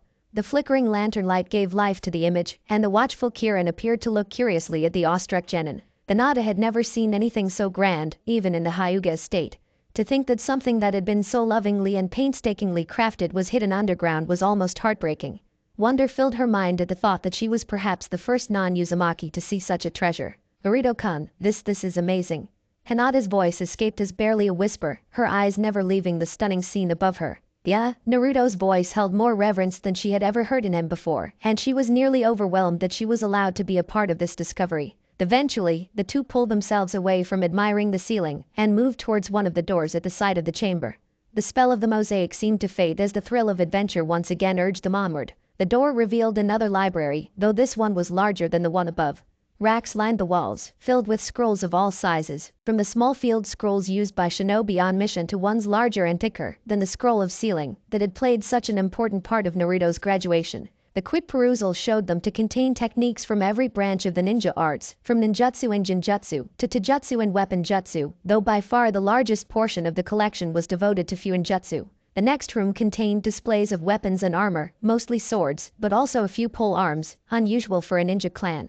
In the center of the chamber stood a suit of old-style armor on a stand, 2 curved sword hilts visible above the shoulders. "This looks like the same set Ashina Jiji is wearing in the picture upstairs," Naruto noted. The Nada nodded her agreement, though she was stunned that all of this could have been hidden underneath the Uzumaki shrine, for who knows how long, with no one in the village any wiser. The wealth of techniques in the scrolls alone would be irresistible to almost any ninja. The presence of the concealing barrier made more sense now that she could see what it was truly protecting. The final rooms in the basement were less exciting, holding what looked to be a workbench or study in one, and training equipment and supplies in the other. The 2 genin returned to the central chamber, dazed by the magnitude of their discovery. Hinata's worry was growing as she turned to Naruto, who kept glancing back to the scroll room. Then Naruto-kun, she began, I think it would be best to activate the B barrier seals and keep them active as much as possible. Huh? Why? Hinata knew only too well the lengths some would go to gain power, as an old memory of a terrifying night played in the back of her mind. Some people might try to steal your clan's secrets if they knew they were here. Now that you've found the shrine, someone may get curious about what may be left. Naruto's face darkened as he remembered the Chunin from the mission office. He knew it would be foolish to think that no one in the village would steal from him if they found out what the shrine contained. He looked to the blue-haired girl who had helped him so much more than he ever expected and discovered it was easy to place his trust in her. Hinata-chan, Naruto's seriousness surprised the girl, though she gave him her full attention. Can you help me keep this place a secret as long as possible? Fear threatened to overwhelm the young Hyuga heiress. She knew how important clan secrets were, being from one of the most prominent clans in the village, herself, but she was terrified that she would fall short of his expectations. Could she really keep all this a secret? She looked into Naruto's eyes and saw the complete trust he had in her. Those blue eyes looked into her own lavender ones, and she could detect no hint of hesitation. That he would be so willing to entrust his clan's legacy to her was as humbling as it was frightening, but it was also encouraging. When he looked at her that way, she felt like she could accomplish anything. Her fear soon faded, and determination filled her own eyes as she met his gaze. She would not let Naruto down. With no further hesitation, she nodded. Once again, Naruto found himself up before the sun heading towards the training grounds. The stillness of the pre-dawn air and the quiet tranquility of the sleeping village were a sharp counterpoint to the blonde ninja's excitement to begin learning his clan's taijutsu style. They soon left the village proper, entering the forest which surrounded the various training grounds and provided privacy both for the shinobi honing their skills and the civilians who preferred that their homes and businesses not be exposed to wayward jutsu. The leaves rustled a sleepy greeting to the Uzumaki as he passed beneath their boughs, his thoughts lingering on the discoveries from the previous night. The jutsu library had been impressive. Most of the scrolls bore the stylized white spiral of the Uzumaki crest, but a few were either unmarked or had emblems that were unfamiliar to Naruto.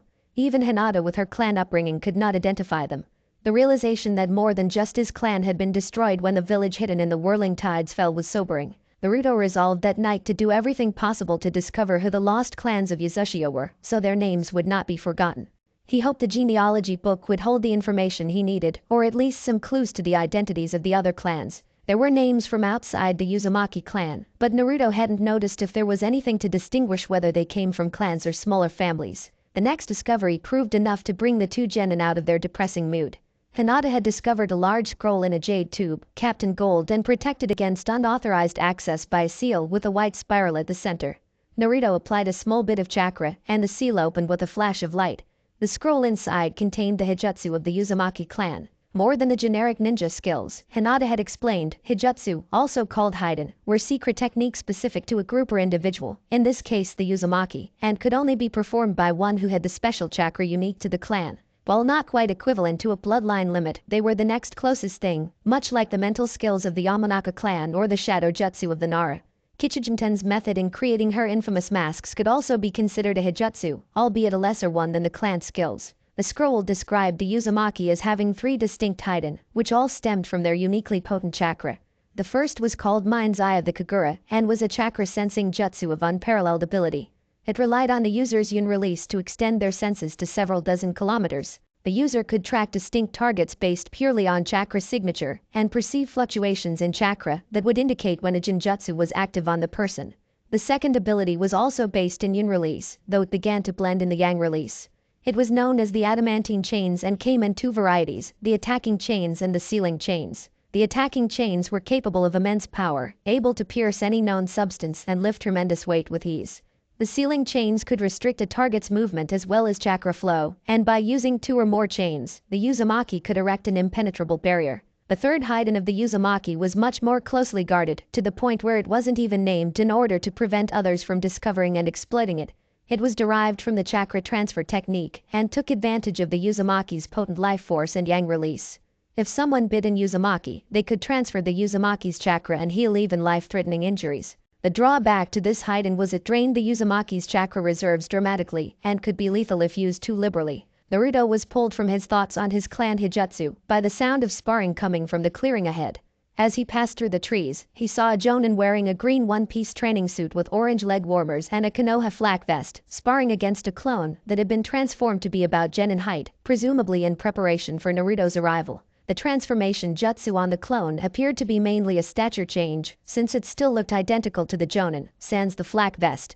Both had black hair cut in a bowl style below their ears and slicked down until it looked more like a helmet than follicles. The most striking feature, however, was the set of the bushiest eyebrows Naruto had ever seen. As the blonde stepped closer, the Jonin lashed out with a blindingly fast punch, catching the clone in the chest. Instead of dispelling as Naruto expected, the clone flew back several feet and came to rest in the grass, narrowly avoiding being knocked into the pond at the edge of the field. Their flames of youth burn brightly. Lee-kun, the Jonin boomed, but you must continue to fan them to new heights if you want to best your eternal rival. Naruto's jaw dropped as the clone was revealed to be another genin. Lee kipped to his feet, clenching his fist in front of his face until it quivered. Now that the sparring had stopped, Naruto could see the differences between the two ninja. The genin, Lee, had almost unnaturally round eyes and a softer face than the older ninja, though he sported the same thick eyebrows as his sensei. He had bandages wrapped around his hands and forearms, and Naruto noticed they covered knuckles thick with bruises and lacerations, testament to long hours practicing taijutsu strikes. Gosh, then I will train even harder, Guy-sensei, Lee shouted back. I will start by doing 500 punches with each hand. And if I cannot do that, I will do 1,000 kicks. And if I cannot do that, I will run around the village 50 times with a boulder on each of my legs and arms. The Jonin, Guy, seemed unperturbed by the outlandish claims his student was making, instead responding with an outstretched thumbs up. When he smiled, the sun caught his perfectly white teeth, and Naruto swore he heard a ping. Then go, my beloved student. Show the world what a splendid ninja you are, for this is the springtime of youth, and your passionate flames will never be quenched. While you train, I will begin fanning the flames of youth in our guest, and perhaps one day his fires may match your own. With tears streaming comically down his face, Lee sped off to the training stumps at the other end of the field to begin his punches, proclaiming youth to the heavens with every strike. Naruto suddenly understood his sensei's final warning as he stared in stunned silence at the distant genin. He could feel the cold sweat collect at the back of his neck as he turned to face the eccentric Jonin. What have I gotten myself into now? I looked down at the orange-clad ninja. You must be Uzumaki Naruto-san. His forceful voice made Naruto jump. My eternal rival, Kakashi, asked me to help you learn an ancient taijutsu style from your clan. My name is Might Guy, the sublime blue beast of prey, and Konoha's most devoted student of the art of taijutsu. It took Naruto a minute for his brain to agree to process anything other than eyebrows, but eventually he managed a weak reply. Yeah, Kakashi-sensei said you might be able to help me. Naruto reached into his pack and withdrew the taijutsu scroll. He hesitated a moment, remembering Hinata's words from yesterday, but with a slight nod, offered it to his temporary instructor. Guy reverently accepted the scroll, seeing the look that passed over the blonde's face. Fear not, Naruto-san. I will guard the knowledge this scroll contains with my very life, and I swear on the flames of youth that none shall discover your clan's secrets from me. He finished with the same thumbs-up pose he had given his student. The self-proclaimed blue beast opened the scroll and began to examine the kata descriptions. His confident smile never wavered, and he soon looked back to Naruto, excitement shining in his eyes. I have never seen this style before in my life. Naruto's face fell. So you can't help me. On the contrary. This scroll contains everything we need to learn the lost style of the Uzumaki clan, together. Guy's exuberance was infectious, and Naruto soon found himself grinning just as broadly as his new sensei. Gata. Naruto leapt into the air, fist clenched in victory. When do we start? Bushy your brows, sensei. Guy seemed unperturbed by the blonde ninja's nickname for him, and instead turned to his other student, still striking the distant training posts. Lee. I am in need of your assistance. The smaller green beast immediately bolted to his teacher and role model, stopping suddenly in a straight-back salute. Yes, Guy-sensei. I will do whatever you require. Lee-kun, this is Uzumaki Naruto. Guy gestured to the blonde. We will be helping him learn the taijutsu style of his clan. He then turned to Naruto to complete the introduction. Naruto-kun, this is Rock Lee, my precious student. He will help provide a sparring partner for you as you learn. It is a pleasure to meet you, Naruto-san. Lee bowed deeply at the waist. I promise I will be the best sparring partner you could wish for. Naruto was taken aback by the intensity of the pair, but their enthusiasm was quickly growing on him. Thanks bushy brows. Lee-kun. Guy barked, regaining his student's attention. Since this style belongs to the Uzumaki clan, there will be times when I will need to instruct Naruto-kun privately. Since I am unfamiliar with the style myself, there will also be times when I will need to observe Naruto-kun's technique from the outside. In these instances, I will ask you to spar with him. Of necessity, you will be exposed to some aspects of the style as the two of you spar, but you are under strict instructions to keep silent about any secrets you may glean from your observations of the techniques. Do I make myself clear? Perfectly clear, Guy-sensei. Lee shouted. I promise to be worthy of Naruto-kun's trust. For if I cannot do that, then how could I be called a splendid ninja? The green Jonin buried his face in the crook of his elbow, vainly attempting to quell the manly tears he was shedding out of pride for his student. Lee-kun, your flames of youth truly burn brightly, to be so willing to aid your comrade. Guy-sensei. Lee. Naruto could have sworn the two were standing only a meter or so apart.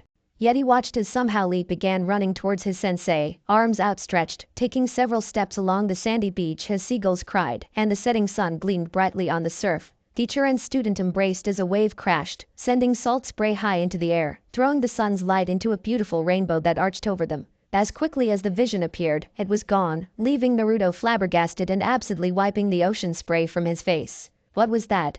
Some kind of jinjutsu. Before his brain could recuperate from the impossibility he had witnessed, Guy turned to face him. Now, Naruto-kun, he began, holding up the Uzumaki scroll. This Taijutsu style relies heavily on footwork and mobility. The kata require that you are in constant motion, moving to your opponent's blind spots to maximize your striking potential, while minimizing their opportunity to counterattack.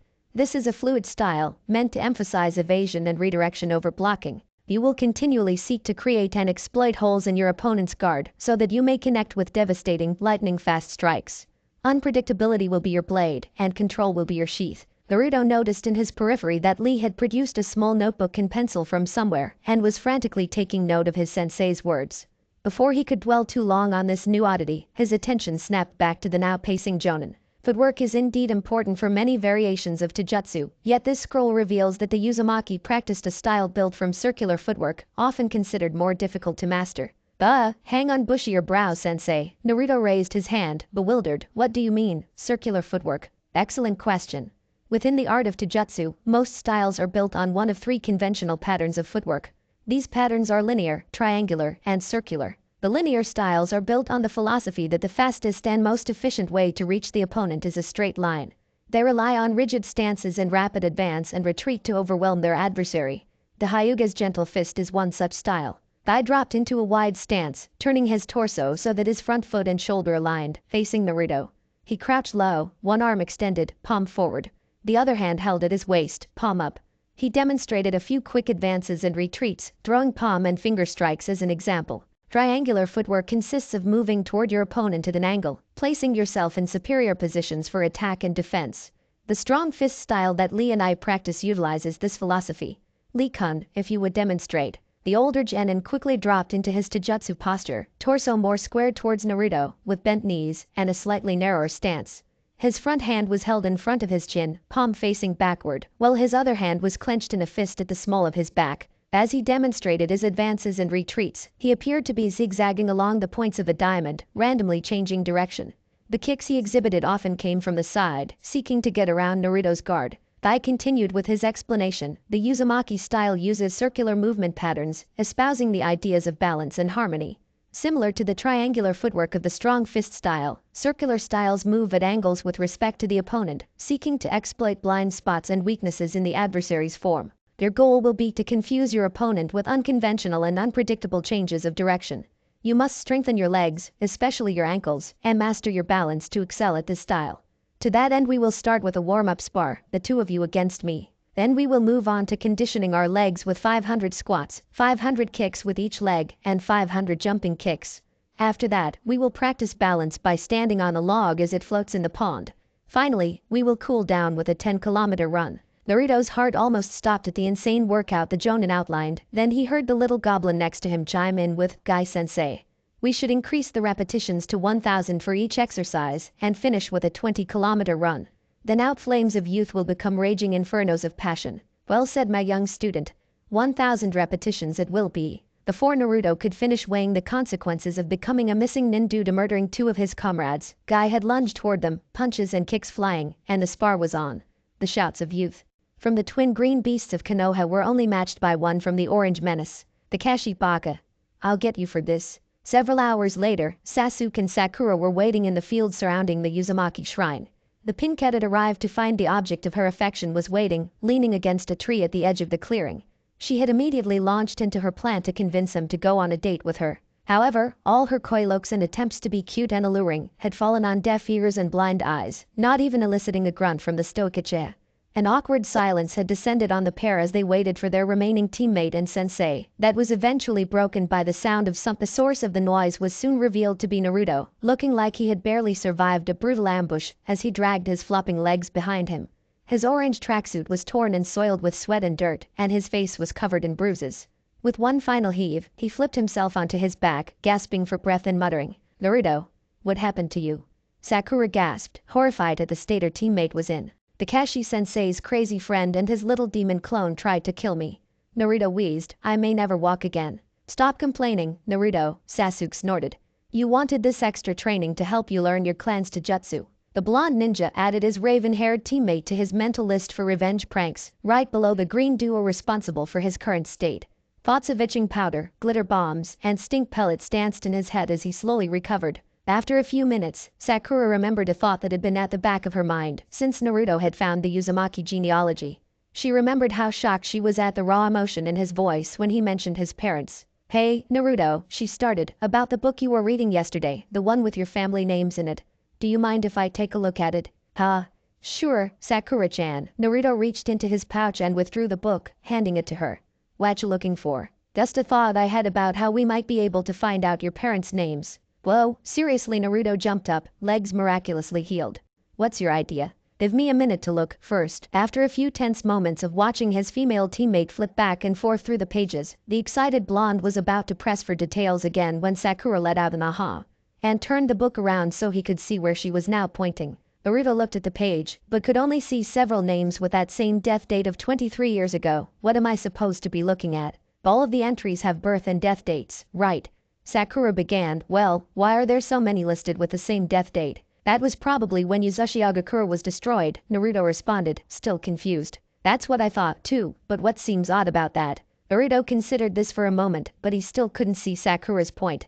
It was Sasuke who was able to catch on first. If the Uzumaki clan was destroyed on that date, and this record was in Konoha, stored in a shrine most of the village thought was destroyed, who updated the records? "Exactly." Sakura beamed. "If we find any names of Uzumaki who died after that date, then there's a good chance that they could be your parents, Naruto." Blue eyes widened in understanding as he grabbed the book and began frantically reading through it. Sakura stood next to him, scanning the pages as well. Even Sasuke was intrigued enough to join in the search. After a few moments, Sakura jabbed her finger down on the page, preventing Naruto from turning it. "Here. This date is 15 years ago. Uzumaki Yashiro." Sasuke shook his head. "It can't be him. He died long before Naruto was born." "Oh, you're right." The Kunoichi blushed at her oversight. After several more minutes of searching, the three had found several other entries that had either no death date listed or a date that was after the fall of Uzushio. Senjutsunade, no date listed. The Uzumaki Sanaga, 18 years ago. The Uzumaki Utaka, no date listed. The Uzumaki Katsuki, no date listed. The Uzumaki Iseu, 22 years ago. The Uzumaki Kushina, no date listed. "It has to be one of the entries with no death date," Sasuke remarked. "The others are too long ago to be Naruto's parents." "Right, but we can rule out Tsunade-sama, since we know she is still alive, and obviously got the Senju clan name from her father," Sakura added. "She was put in this book with her brother Nawaki, because they were the grandchildren of Uzumaki Mito-sama.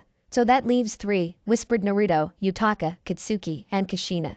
"But why don't they have a date listed?" Sakura thought for a moment. Didn't Hokage-sama mention that there were a few Uzumaki living in the village after Uzushio was destroyed, but that they all died fighting the Kyuubi? They must have been the ones updating the book, but when they fell, no one was left to record the final entries. Sasuke and Sakura fell silent, noticing their blonde teammate's hands shaking as he clutched the book. His blue eyes stared, unblinking at the names of his relatives. Utaka was the son of Yusei and Reina. Katsuki was the daughter of Akihiro and Amaya. Kushina was the daughter of Akamitsu and Nika. He inhaled sharply and suddenly. "Sakura," Naruto whispered without looking up, "do you have a pen?" Wordlessly, the pink Kunoichi pulled the requested object from her equipment pouch and handed it to her teammate. Naruto took the pen and reverently wrote in the book the death dates for his 3 clansmen. 10 October, 65. There is someone left to complete the record. There is someone left to remember. Naruto continued writing as he spoke, voice still a whisper. These will not be the final entries. The spark that had ignited within Naruto the day he found the Uzumaki shrine, that had grown to a flame when he vowed to bring his clan back, was becoming an unquenchable fire with each scratch of the pen. He had noticed something his teammates had not yet mentioned. Uzumaki Utaka had a wife and 2 sons. All had died at Uzushio. Uzumaki Katsuki was 44 when she fought the Kyuubi. They finished writing and returned the pen to Sakura.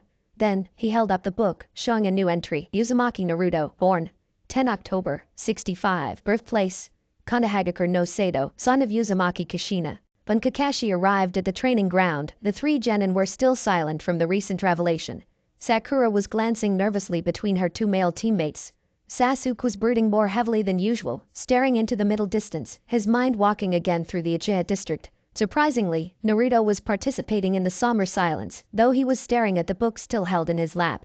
The silver-haired jonin had to clear his throat twice before any of them noticed his arrival. "Kakashi-sensei," Sakura exclaimed, "I didn't see you there. No comment on me being late today." "Alright, what happened?" he questioned. The pink-haired Kunoichi looked to Naruto again. I figured out who my mother was," the blonde responded, snapping the book closed. Her name was Kushina. Kakashi did not reply immediately. He gazed at Naruto with a strange look in his eye, as if contemplating something. Finally, he sighed, then smiled, closing his eye. "Alright team, we're going to see the Hokage." "What?" Sasuke asked, shaken from his reverie, "But we haven't finished the mission yet." "True, but there is something I need to discuss with Sandaime-sama, and there's no better time than the present," Kakashi replied, brightly. "And I have an idea for the rest of the mission." Sakura and Naruto were equally perplexed. Was this brought on by Naruto discovering his mother's identity? If she was just a refugee from Uzushio, then what would be the problem? Naruto stood, placing the Uzumaki genealogy into his pouch. "Alright, sensei. What's your idea for the mission? Are we gonna come back later? Just make 3 or 4 shadow clones, Naruto, and have them finish the catalog. Once they are done, have one of them bring it to the mission office, and we can review it with the Hokage." Sakura glared at her lazy sensei. "You mean we could have had Naruto's clones doing the mission work this whole time?" Kakashi raised his hand, stemming the tide of rage coming from his female student. "No, that would defeat the purpose of the D-rank missions. I am merely making an exception in this case, since we are almost done anyway, and I think the Hokage would be interested to know about Naruto's discovery." Without another word, Kakashi turned and led the way back to the village proper. Naruto quickly made a single hand sign, conjuring half a dozen clones who immediately darted up the steps and into the shrine. The original Uzumaki noted the clones gave no indication of trouble getting through the barrier. The 3 genin hurried to catch up to their suddenly energetic sensei. Before long, Team 7 stood in the mission office reception hall, which was thankfully empty. The one-eyed copy ninja led the way up to the assignment desk, instead of trailing behind his students as usual. Iruka was the first to notice Team 7's arrival. "Kakashi-san, you haven't finished the mission already, have you? You gave your interim report to the Hokage last night." "Hokage-sama, I request a private debrief for the Uzumaki Shrine mission," Kakashi replied, curtly. "Immediately, if at all possible." This instantly caught the attention of the other chunin at the table. They all ceased shuffling through their paperwork and stared at the elite jonin in shock. The Hokage met the single-eyed gaze leveled at him, but betrayed none of his thoughts. At some unseen signal, the aged Sarutobi rose, and gathering up a few papers, began leading the way toward the stairs that would take them to his office above. "Iruka-kun, please handle the mission assignments while I am gone. If any B rank or higher request come in, send for Narashikaku." Iruka paled, the jonin commander. "Very well, Hokage-sama." The 3 genin looked at each other in confusion. Was all this necessary? They followed the 2 older ninja from the assignment hall. As they ascended the stairs, Naruto glanced back at his old sensei. Iruka was looking anxiously after him, but otherwise gave no hint that he understood what was happening either. The Hokage's office was fairly Spartan for the head of the village. The only furniture was a large curved desk with Konoha's symbol enameled onto the front and a short couch off to the side. The back wall was dominated by several windows that afforded a spectacular view of the village below. The small bookshelf filled with books, scrolls, and loose paperwork sat to one side, and several stacks of books were placed on and around the desk for easier reach. An easel stood in front of the widows to the left of the desk and held a canvas used for practicing calligraphy, ink and brush on a side table nearby. The only decorations were a large painting depicting the Land of Fire and portraits of the previous Hokage, Senju Hashirama, Senju Tabarama, and Amicus Minato. Hiruzen sat behind his desk and leaned back slightly, lacing his fingers in front of his chin. "Now Kakashi-kun, what did you find between last night and this morning?" Kakashi said nothing and went to admire the portraits of the Hokage, his previous intensity seemingly evaporated. Naruto glanced at his teammates, who both shrugged in reply. After a moment, Kakashi spoke, though he did not turn from his examination of the pictures. "Imagine what they would say to us if they could see and hear what we have made of their dreams in their absence. It would be both amazing and terrifying, I think." Wouldn't you agree, Hokage-sama? Virizin's eyes widened and his brow crinkled in worry, even as he responded, it would only be terrifying if we had not done our best to carry on the will of fire as they intended. He then made a hand sign and touched the corner of his desk. What did you find, Kakashi-san? Gone was the friendly elder. Before them now sat the professor, hailed as the god of shinobi and strongest of the 5 cages. Kakashi went to stand before the desk and bowed low. Then he straightened, his eye crinkled in a smile. It seems Naruto-kun has discovered his mother's name, and subtly slid the little finger on his right hand behind its neighbor. The sharp-eyed Sarutobi noticed the movement, and the sudden tightness in his shoulders eased, if slightly. The 3 genin, confused by the bizarre exchange of words, were oblivious to the unspoken signal between the 2 senior ninjas. The Hokage leaned forward and met Naruto's gaze. I am happy you've learned her name, Naruto-kun, though I am sorry you had to find out this way. He could see the rage rapidly rising in the young blonde's eyes, and hurried to attempt to cool it before more harm could be done. Please Naruto-kun, give me a chance to explain before you ask any questions. Unfortunately, he was too late. You knew my mother, you lied to me again. Why should I trust anything you have to say? Naruto exploded. Virizen winced, both at the volume and the accusations, but this was the price he would have to pay for his decisions. He noticed Kakashi was staring out the window, seemingly ignoring the scene unfolding before him, but the look of self-righteous vindication in his eye was clear. The old Hokage shot his own look of irritation at his subordinate. Naruto-kun, I know you are angry, and you have every right to be, Hiruzen began, but you must understand, I had very good reasons for keeping your mother's identity a secret. But reason, good reason, Naruto shouted, raising his fists and taking a step forward, a flash of crimson in his eye. A heavy hand on his shoulder stopped him short, and he angrily looked up to his sensei. The remorse he saw in that one visible eye shook him from his rage enough to regain control, and he stepped back with a huff, hands returning to his side. He looked away, unable to stomach seeing one of the few people in the village he thought he could trust. His gaze fell on the canvas, which held a simple seal and several lines of calligraphy. He traced the smooth, graceful brush strokes of the seal with his eyes, and felt his rage subside a little further. As he continued to look at the seal, he thought he heard a whispered word brush across his mind. Barrier. After a moment, he returned his blue-eyed gaze back to Hiruzen, the fire contained, but not quenched. Fine. What reason could you have, Hokage-sama, for keeping my mother a secret from me for 12 years? His sensei's hand squeezed his shoulder, lightly and briefly. Sakura was trembling slightly from the tension in the room. She nervously looked between her teammate and her Hokage.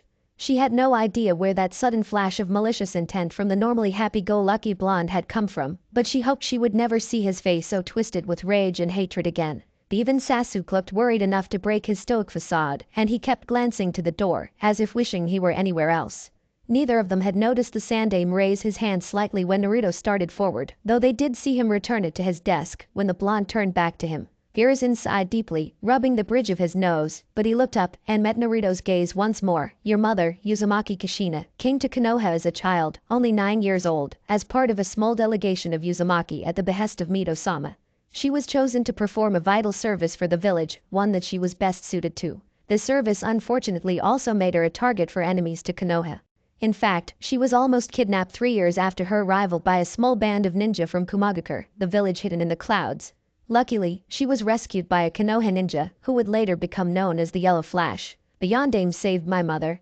Naruto looked to the portrait of his hero, the 4th Hokage, his admiration for the man increasing. Hiruzen nodded, yes, he did. However, the incident forced us to be even more secretive of your mother's identity and status within the village. It also forced us to keep any knowledge of her son secret as well, since it would have made you a target also, my boy. The old Hokage reached into his desk and withdrew his pipe, quickly stuffing it and lighting it with a small flick of fire chakra. After a few puffs, he continued his explanation. Kushina was one of the strongest Kunoichi Konoha has ever known.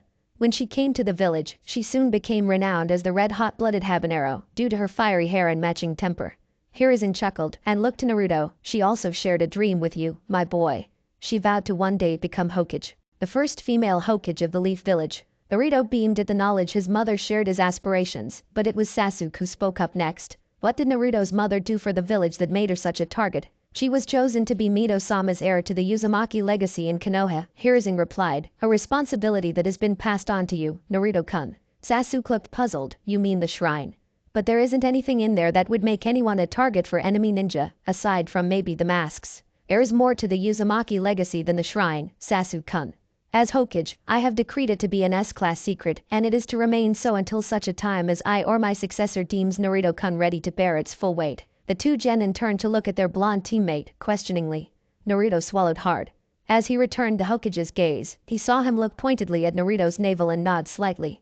Naruto's eyes widened in shock as he understood what the Sandaime was referring to, and he was grateful his teammates had missed the gesture. Seeing the younger ninja beginning to understand, Hiruzen cleared his throat, calling attention back to himself. When the Kyuubi attacked, Kushina valiantly headed to the battlefield, despite being severely weakened from complications related to your birth, Naruto-kun. Her assistance proved instrumental to the fourth Hokage's success against the beast. Sakura gasped. Naruto's mother helped Yondaime-sama defeat the nine-tailed fox. She looked at her blonde teammate in a new light. To think he was the son of such a powerful kunoichi. Yes, Sakura-chan, the Sandaime nodded. She used her adamantine sealing chains to erect a barrier around the fox to prevent any more of its attacks from targeting the village, and she also used her chains to bind the beast in place, while the fourth performed his final jutsu. Without her assistance, though it cost her life, the village would have suffered even greater casualties and destruction. The old Hokage bowed his head, remembering that terrible night before she died. She told me your name, Naruto-kun. I have done what I could to protect you since that day, both as the heir of a great clan and ally to Konoha, and as the son of one of my dearest friends, and one of the greatest women I have ever known.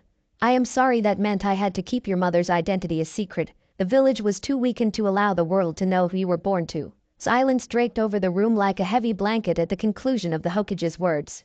Naruto didn't like that the Hokage had kept his mother's identity a secret from him all these years, but what was done, and there was no point in dwelling on it too long.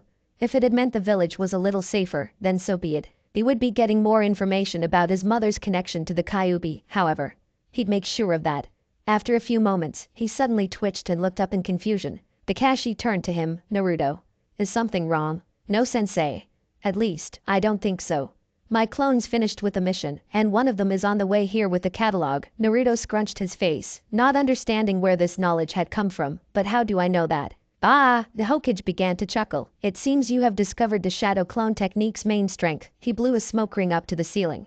It was created by my sensei, Senju Tabarama-sama, as a method of scouting an area without endangering the user.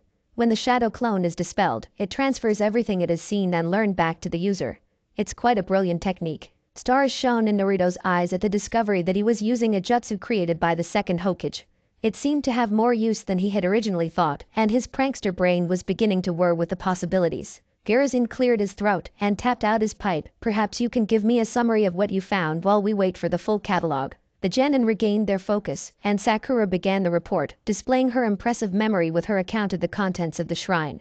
She gave brief descriptions of the tapestries and portraits within the sanctuary, as well as the stored clothing and other cultural items, before listing off the masks that hung on the wall. The Hokage listened intently, especially to the account of the masks. It is good to know Kichijin-sen's work survived the years of abandonment. Those are possibly the last surviving examples of pure Uzumaki jutsu in the elemental nations. You knew about Kichijin-Oba? Naruto asked, surprised. Yes, mostly by reputation, though I did meet her once or twice in my time. What was she like? She was an exceptional woman, a brilliant and talented ninja. She learned Fuinjutsu from Uzumaki Ashina himself, but her application of the art in her masks was truly innovative.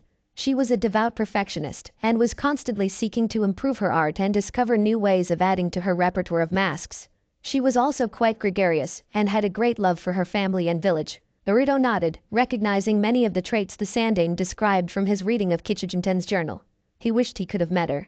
Realizing that she was a contemporary of his own Hokage made him understand just how recently his Ushio had been destroyed. The shrine contains a small library, with a collection of journals and biographies of the Uzumaki clan. Sakura continued her recitation, though there were also several volumes of old mission reports and other village records, a book of basic Fuinjutsu by Uzumaki Ashina-sama, a scroll describing the Uzumaki clan Taijutsu style, and a book of genealogy for the Uzumaki clan. The third Hokage brightened. A genealogy.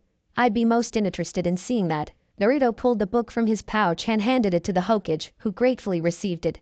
After a few moments of perusal, he let out an ah of understanding. I didn't realize Kushina-chan was Kichijin-sen's niece.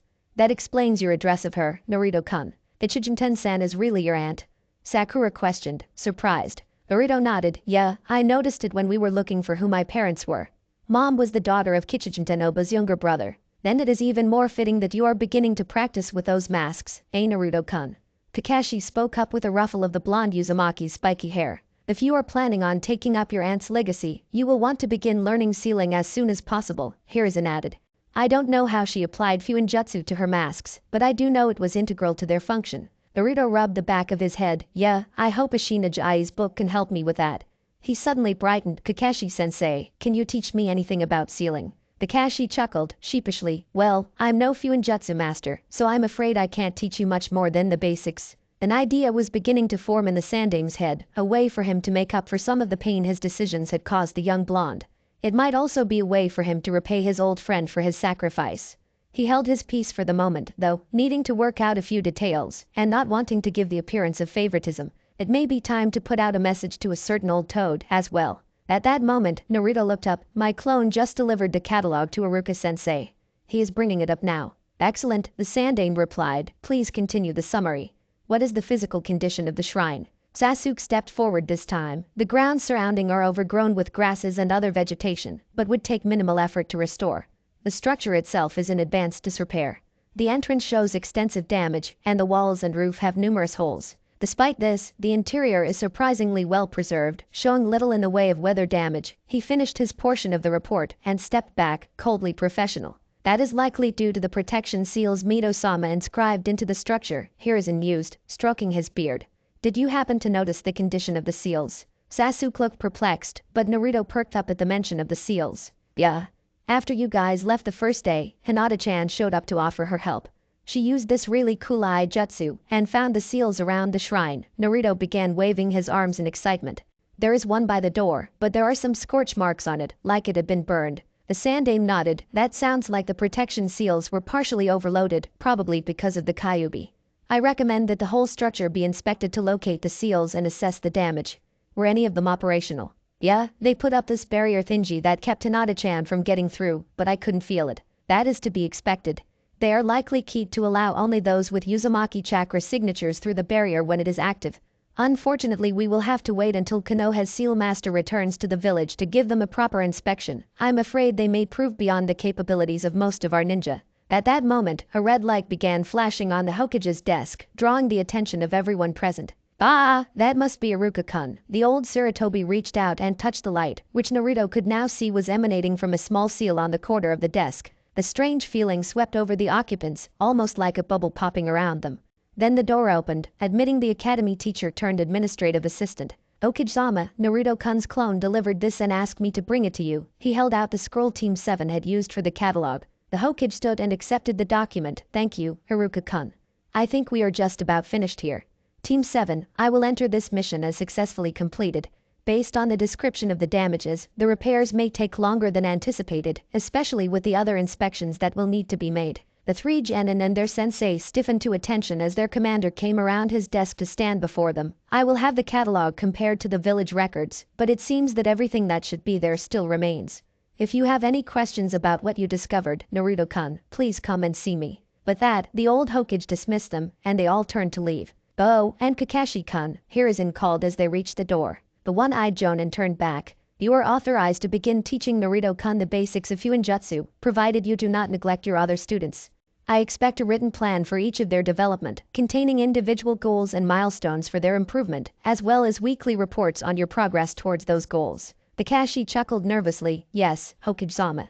This is going to seriously cut into my reading time. The impish smile from the professor indicated that he was well aware. Naruto made his way back to the Uzumaki shrine, his thoughts dwelling on what he had learned about his mother, particularly that she had some connection to the Kyuubi. What that connection was, though, he wasn't sure.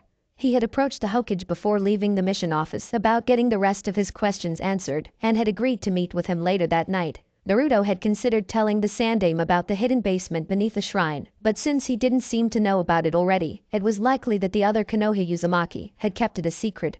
After learning how much had been kept from him for all these years, Naruto was hesitant to fully trust the Hokage with his clan's legacy. His team had all gone their separate ways after they left the mission office. Kakashi had dismissed them, claiming he needed to work on the new training plans. Sasuke had gone back to the Uchiha district to practice his own techniques, with Sakura chasing after him trying to entice him to go on a date with her. Naruto had briefly thought to offer to go out with her himself, but his heart just hadn't been in it for the past few days.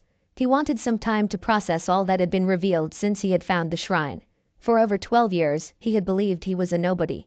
An orphan who had to fight tooth and nail for nearly everything he had, even the right to exist. Now, within the span of 4 days he had learned he came from a clan that predated the ninja villages themselves. He was distantly related to 2 Hokages, and his mother had been chosen to inherit the Uzumaki legacy in Konoha, which had something to do with the Kyuubi that he now held sealed within him. His aunt was a powerful kunoichi who had earned the respect of the god of shinobi himself, and her techniques had been preserved for over 2 decades, and were now within his possession. He wanted to make his family proud, even if he would never know them. Ever since he had discovered the shrine, he had felt a connection to his ancestors stronger than almost anything else he had ever experienced. He would be the best shinobi he could be, and he would be Hokage to show the world that the Uzumaki would not fade into history so easily. He soon arrived back at the shrine, the heat of the afternoon tempered by the cool breeze that danced among the grass. The old structure still sagged in the center of the clearing, though the evidence of the frequent visitations over the last few days lent it a small vestige of life. As he crossed the threshold, he paused to focus on the feelings still present from his first discovery of the place. The wave of warmth, of welcome, of home once again washed over him, and he basked in its comforting embrace. Instead of heading down to the basement, he stopped in front of the mask display. They appeared to stare down at him expectantly. The light cast from the work lights lent each mask a unique expression, seemingly ranging from gentle benediction and curiosity to arrogant appraisal. They gave the impression of bated breath, as if waiting for some signal. The air in the shrine shared the tension, and all was still, waiting to see which way the dice would fall. Naruto's face hardened with resolve. This shrine was the last legacy of his clan, their final bastion against extinction. And until he found other survivors, it fell to him to keep as much of his heritage alive as he could. The masks before him and the secret techniques held securely below were the links to an identity he had craved for as long as he could remember. He would master every jutsu in the shrine, even if it took the rest of his life. The Hokage wanted him to be ready to shoulder the burden of his heritage. He would surpass all expectations, for his clan and for himself. A mischievous smile slowly spread across his face. And he had the perfect jutsu to help him accomplish his goal. Naruto quickly made the cross-shaped hand sign of his favorite jutsu. A spike of chakra and 50 shadow clones sprang into being. The original blonde strode in front of them like a general commanding his troops. "Alright guys, we have a lot to master if we are going to live up to the Uzumaki name." He reached into his pouch and pulled out the Taijutsu scroll, handing it to one of the frontmost clones. "I want 10 of you to go through these kata like bushier brows Sensei showed us this morning." The clone with the scroll saluted, "Hi, boss," and lead the requested clones outside to begin. Naruto turned to the remaining bunch and 10 of you each pick a mask and see what it does. Spar with each other, get a feel for the mask's abilities. 20 of you head downstairs. Half start going through the basic jutsu scrolls while the others work on the hijutsu. The rest of you start cleaning this place up. We can't do much to repair it yet, but we can at least get the dirt and dust out. I'm going to start going through Shinjiji's sealing books." The chorus of agreement answered the original's orders, and the clones dispersed to their assigned tasks. Naruto followed the largest group downstairs, but instead of heading to the library, he went to the study. He sat himself at the workbench, pulled out the ancient art of sealing and began to read. Jutsu is the oldest art of ninju. It was first practiced by Otsutsuki Hagoromo, the sage of the 6 paths. In the beginning, it was used to help shape and direct the flow of chakra to produce the effects of jutsu. Each brush stroke, each line and symbol, combined to create the instructions that exert the user's will on their own chakra and the chakra of the world around them. Consider the farmer's field. In order to flourish, the crops must be watered and tended. A nearby river provides the water, and the farmer removes pests and weeds, ensuring the crops grow and yield their fruit. The farmer irrigates his land through use of a system of canals, directing the water to where it is most needed in his field. The jutsu is like the crops, the water is the chakra reserves of the ninja performing the jutsu. Pests and weeds are the lack of control and discipline the ninja must overcome to perform the jutsu correctly. From the beginning, the sage taught symbols to use in focusing the mind and sharpening the will. These symbols direct the flow of chakra to where it is needed to produce the jutsu effects, just as canals direct the flow of water to thirsty plants. If the crops receive too much water, they drown and rot in the field. Likewise, if a ninja pours too much chakra into a technique, the jutsu fails, and chakra is wasted. If pests and weeds are allowed to overrun the field, the crops choke and wither. Thus it is with jutsu when a ninja is distracted or lacks the necessary will and control over his chakra to shape it properly. Naruto paused. He'd never heard ninjutsu and chakra described in such a way. But the metaphor made sense, especially when he thought about all he had to do to take care of his plant, Uki-san. He had always been told that chakra was a ninja's power, so it followed that if he wanted his jutsu to be more powerful, he needed to pour as much chakra as he could into each technique. Even when he tried to hold back, though, his chakra was just too wild. It often felt like he was trying to fill a spoon with a geyser. Naruto grimaced. It seemed Iruka-sensei was right, he did need to improve his control. Jutsu represents all of these qualities in their most pure form. Control and practice are required to make the kanji and other symbols that make up a seal accurately enough to produce the desired effect. Once one is able to accurately produce the symbols, however, very little is outside the realm of possibility. Jutsu, being the precursor to ninjutsu, can produce any effect created by modern hand signs. Furthermore, much of what makes Jutsu so powerful, and its masters so feared, are the effects that have not yet been replicated using the limited hand signs available. Sealing and summoning items, energy, chakra, even the great beasts is only accomplished through the use of Jutsu. The creative mind, Jutsu opens the door to near unlimited possibilities. Naruto continued to read, losing track of the time, until he felt a memory from one of his clones outside. He smiled and left the study, taking the book with him. He bounded up the stairs and emerged into the library, just as a small figure was entering from the main shrine. Hinata-chan. The young Hyuga jumped at his sudden appearance, and a blush quickly bloomed on her cheeks. Hello Naruto-kun, she nearly whispered. Have you finished the decalogue? Naruto nodded rapidly, making Hinata's neck twinge in sympathy. Yeah, we finished it this morning, but guess what? I found out who my mother is. Hinata gasped, her hand flying to her mouth. Naruto-kun, that's wonderful. Yeah, her name was Kushina, and she was super strong. She even helped the Yondaime defeat the Kyuubi by using the adamantine chains we read about last night. Hinata looked puzzled, cocking her head the same way that had caught the blonde's attention 2 nights ago. Why wasn't she mentioned in our history class? Someone who helped the 4th Hokage in such an important battle should be well known to everyone. Too late, Naruto recognized his slip. He couldn't tell her that his mother's name was hidden because of her connection to the Kyuubi, without revealing his own burden. He knew his friend was smart enough to start asking some questions that he wasn't ready to answer yet. What was it the Sandaime had said? The orange-clad ninja chuckled, nervously. The Hokage mentioned something about the Uzumaki legacy in Konoha making her a target, so they had to keep her name secret. Old man Hokage even said that some enemy ninja had tried to kidnap her when she was our age, but that the 4th rescued her. Something about this situation seemed odd to Hinata, but she couldn't quite put her finger on it. After a moment, she returned her attention to the young blonde before her. What about your father? Did you find out who he was? Naruto shook his head. No, he probably wasn't in Uzumaki, so his name isn't in the genealogy book. The Hokage didn't mention him, either. Hinata's brow furrowed. There were too many missing pieces to see the whole picture, but there was definitely something still being hidden from Naruto. At that moment, 3 of Naruto's clones entered the library carrying some old clothes, and began picking up the debris and cleaning as much of the dust and dirt as they could, reminding Hinata of her original question. Naruto-kun, when did you learn to make solid clones? And why are some sparring outside? The blonde beamed. That's my shadow clone jutsu. I learned it the night I graduated. The Hokage said the Nidaime created it for scouting, and anything the clones learn gets transferred back to me when they disappear. I thought if I had a bunch of them practicing jutsu, it would be like I was training too. I've got more downstairs. Naruto led them to the basement training area where Hinata saw the rest of the clones hard at work practicing jutsu. Most of them appeared to be having little success, and there were several curses and shouts of frustration. Curious, Hinata activated her Byakugan and watched. One clone poured far too much chakra into the technique, and the jutsu backfired in an explosion large enough to dispel the clone and knock the 2 nearest to the ground, disrupting their own attempts. Naruto-kun, it looks like your clones are using too much chakra. They are overloading the jutsu. You can tell that with your Byakugan. It sounds like what Ashina Jiji was talking about in his book. Naruto showed her the passage he had been reading from the basic sealing book. The problem I have though is how do I improve my control? I'm no good at the academy exercises. Naruto watched his friend think for a moment. Oh. I saw a chakra control technique on one of the scrolls in the library. You did? That's great. Maybe it will have something that will help. The pair headed to the library, where Hinata scanned the racks for the correct scroll. After a few moments, she pulled one from the shelf and handed it to her blonde companion. Naruto unrolled the scroll and spread it out on the table, and the 2 looked over the explanations it held. Many of the exercises were similar to what they'd been taught in the academy. It described sticking flower petals to various parts of the body using only chakra, balancing razor-sharp kunai on the fingertips coated in chakra to prevent injury, but one stood out as unique. This one says to visualize moving chakra throughout your body like a current of water. Hinata noted, I haven't heard of that before. Naruto nodded, then pointed at the diagram next to the description. What is this about?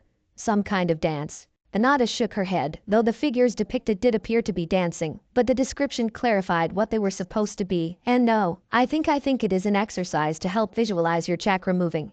It also has breathing exercises and meditation. There is an advanced version as well. You have to spin chakra around different tenketsu on your body. The Nada was surprised by the advanced stages of the exercise. Gathering and shaping that much chakra to one spot was no easy feat. How are we supposed to know if our chakra is moving right? Naruto asked. The Nada shrugged. Perhaps you are supposed to feel it. Naruto thought for a moment, brow furrowed.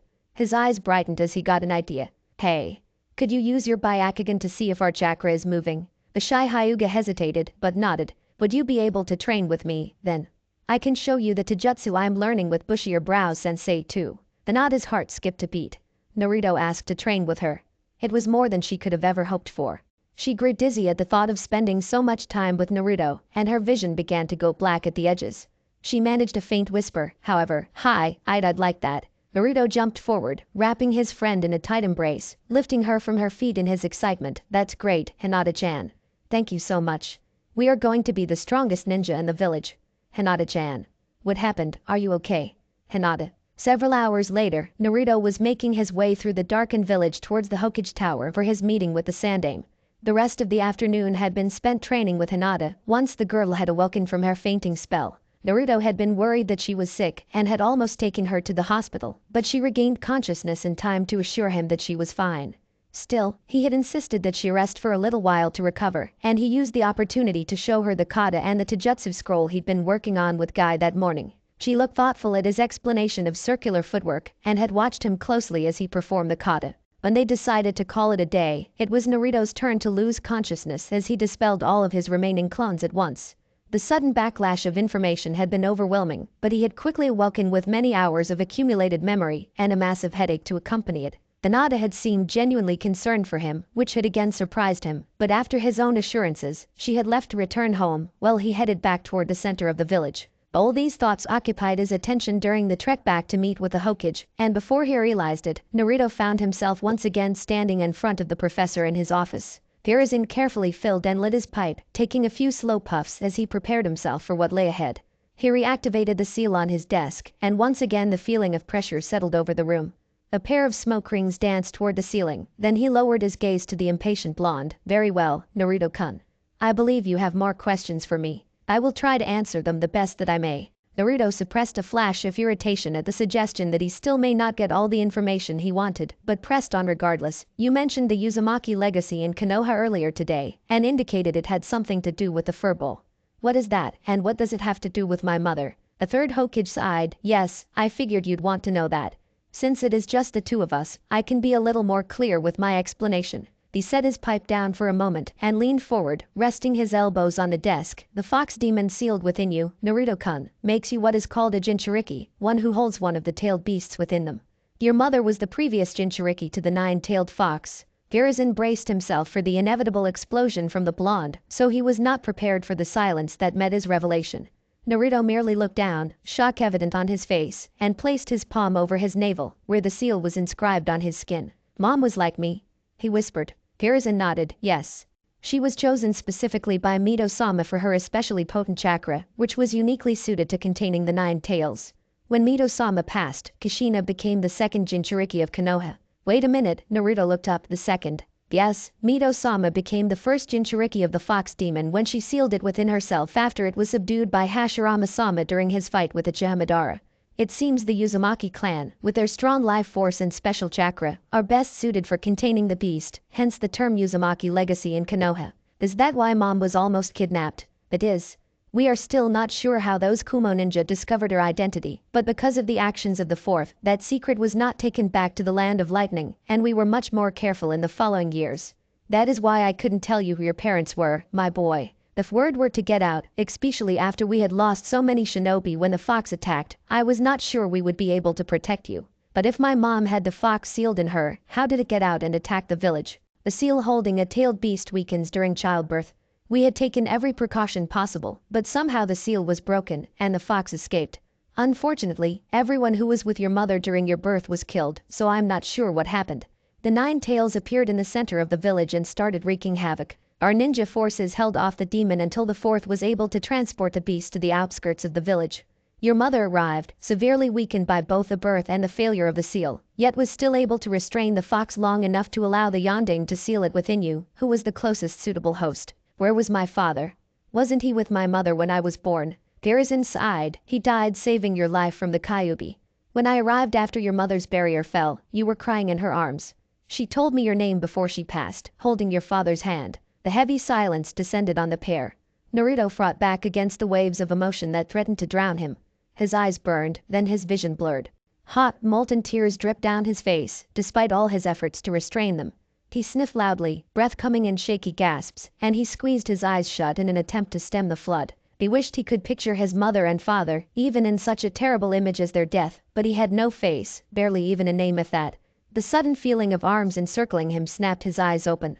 The Hokage knelt before him, and despite his anger at him, Naruto threw his own arms around the old man and sobbed. After a few moments, Naruto pulled away, wiping the tears from his cheeks.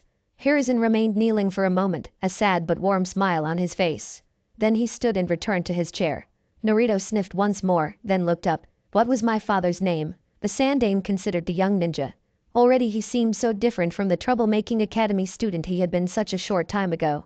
The discovery of his family, his heritage, and his mother's name had aged him far too much for one so young. Hiruzen debated within himself. He could tell the boy that he was not ready to learn his father's identity. He could tell Naruto about his father's enemies, and that he would be in even greater danger if the other villages learned who he was, especially as he undertakes missions outside of the village. He stood again from his desk, turning towards the window. The village below was settling in for the night. Even at this late hour, lights still burned brightly.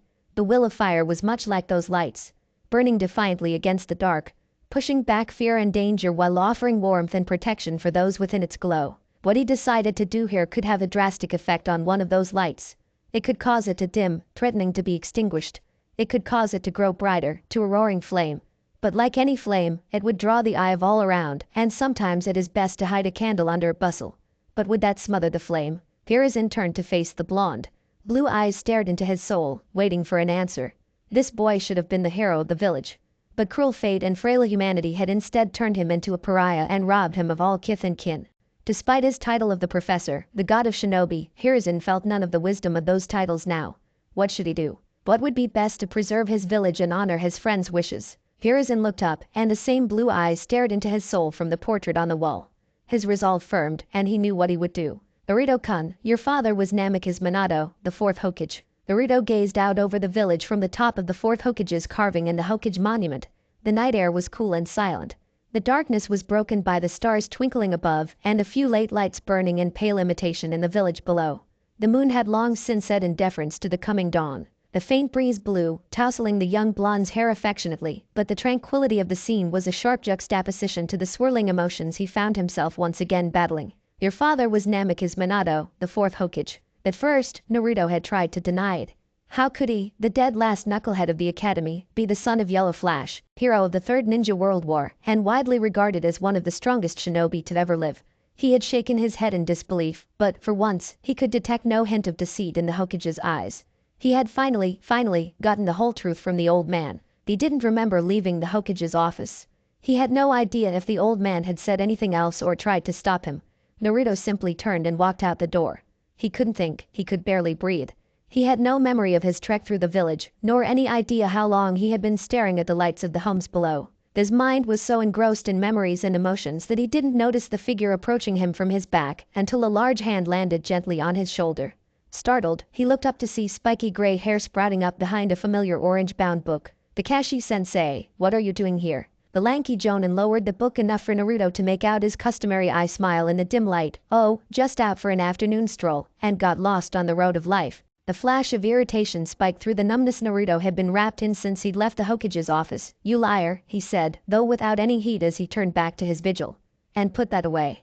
Even I'm not dumb enough to believe you can actually read in this light. Kakashi sighed, conceding the point, and returned the book to his pouch. Silence descended on the pair, broken by the soft murmur of the wind as it rustled the leaves awkwardly.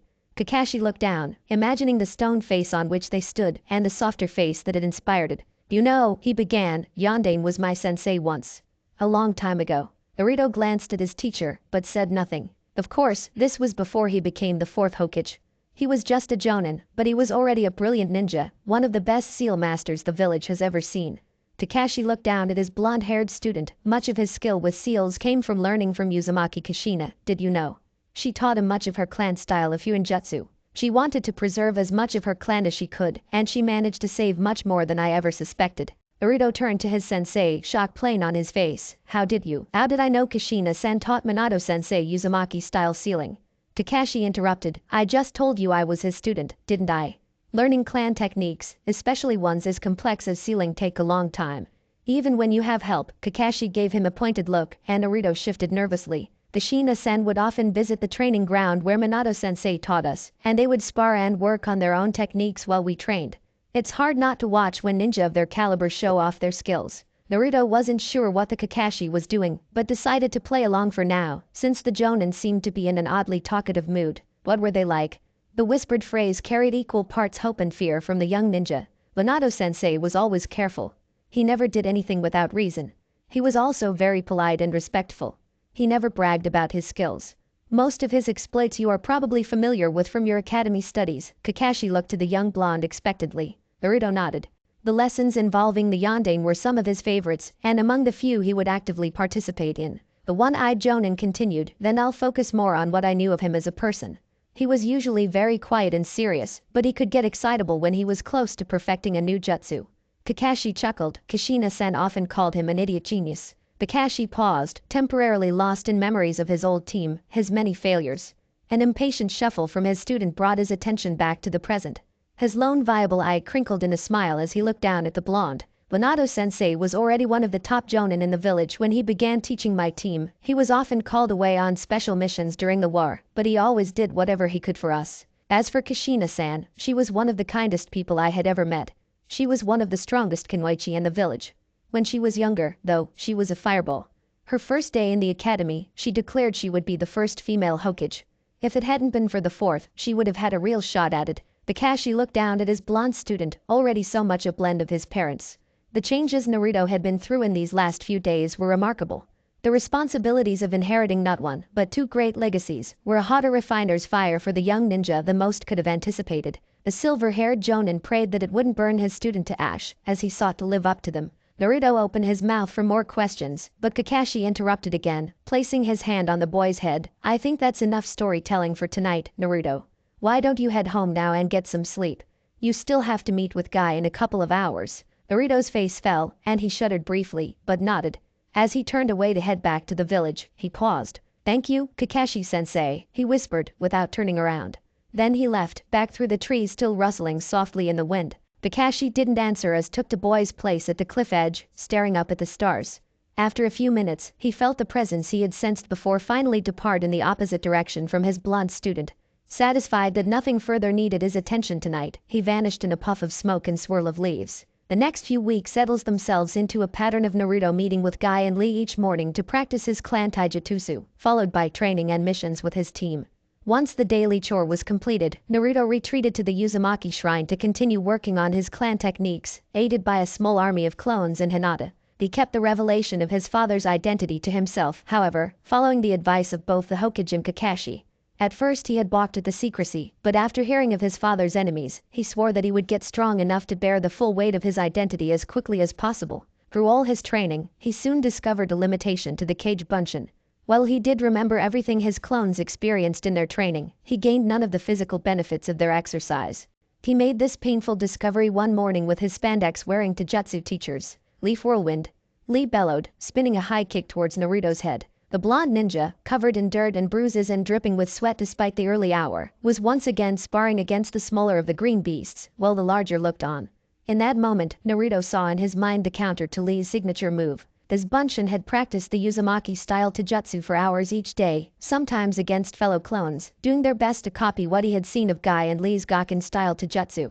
He needed to dodge back from the first kick, then close quickly to counter with a hook kick, while Lee continued his spin into the second half of the attack. However, no matter how much his mind screamed at his body to move, to execute the counter, he felt like he was moving through waist-deep mud. Lee's kick connected brutally, sending Naruto sprawling with an eye already swelling shut. Hold it, Lee! Guy shouted. He approached his younger student and crouched down, meeting his eye. You saw it, didn't you, Naruto? The orange-clad ninja could only pant in reply, still prone. He nodded, but the action caused his head to spin and vision darken. Guy nodded in return. Then why didn't you do it? He asked with an air of one who already knew the answer. I couldn't move fast enough, came the gasping reply. Lee looked perplexed. Forgive me, Guy-sensei, but I don't understand. It's simple, Lee. Naruto saw your attack and immediately knew what he could do to counter it. The genin's wide eyes widened further in surprise as he looked at his fellow student, but his eyes saw your attack and his mind knew what needed to be done, but his body was unable to keep up. Guy nodded sagely.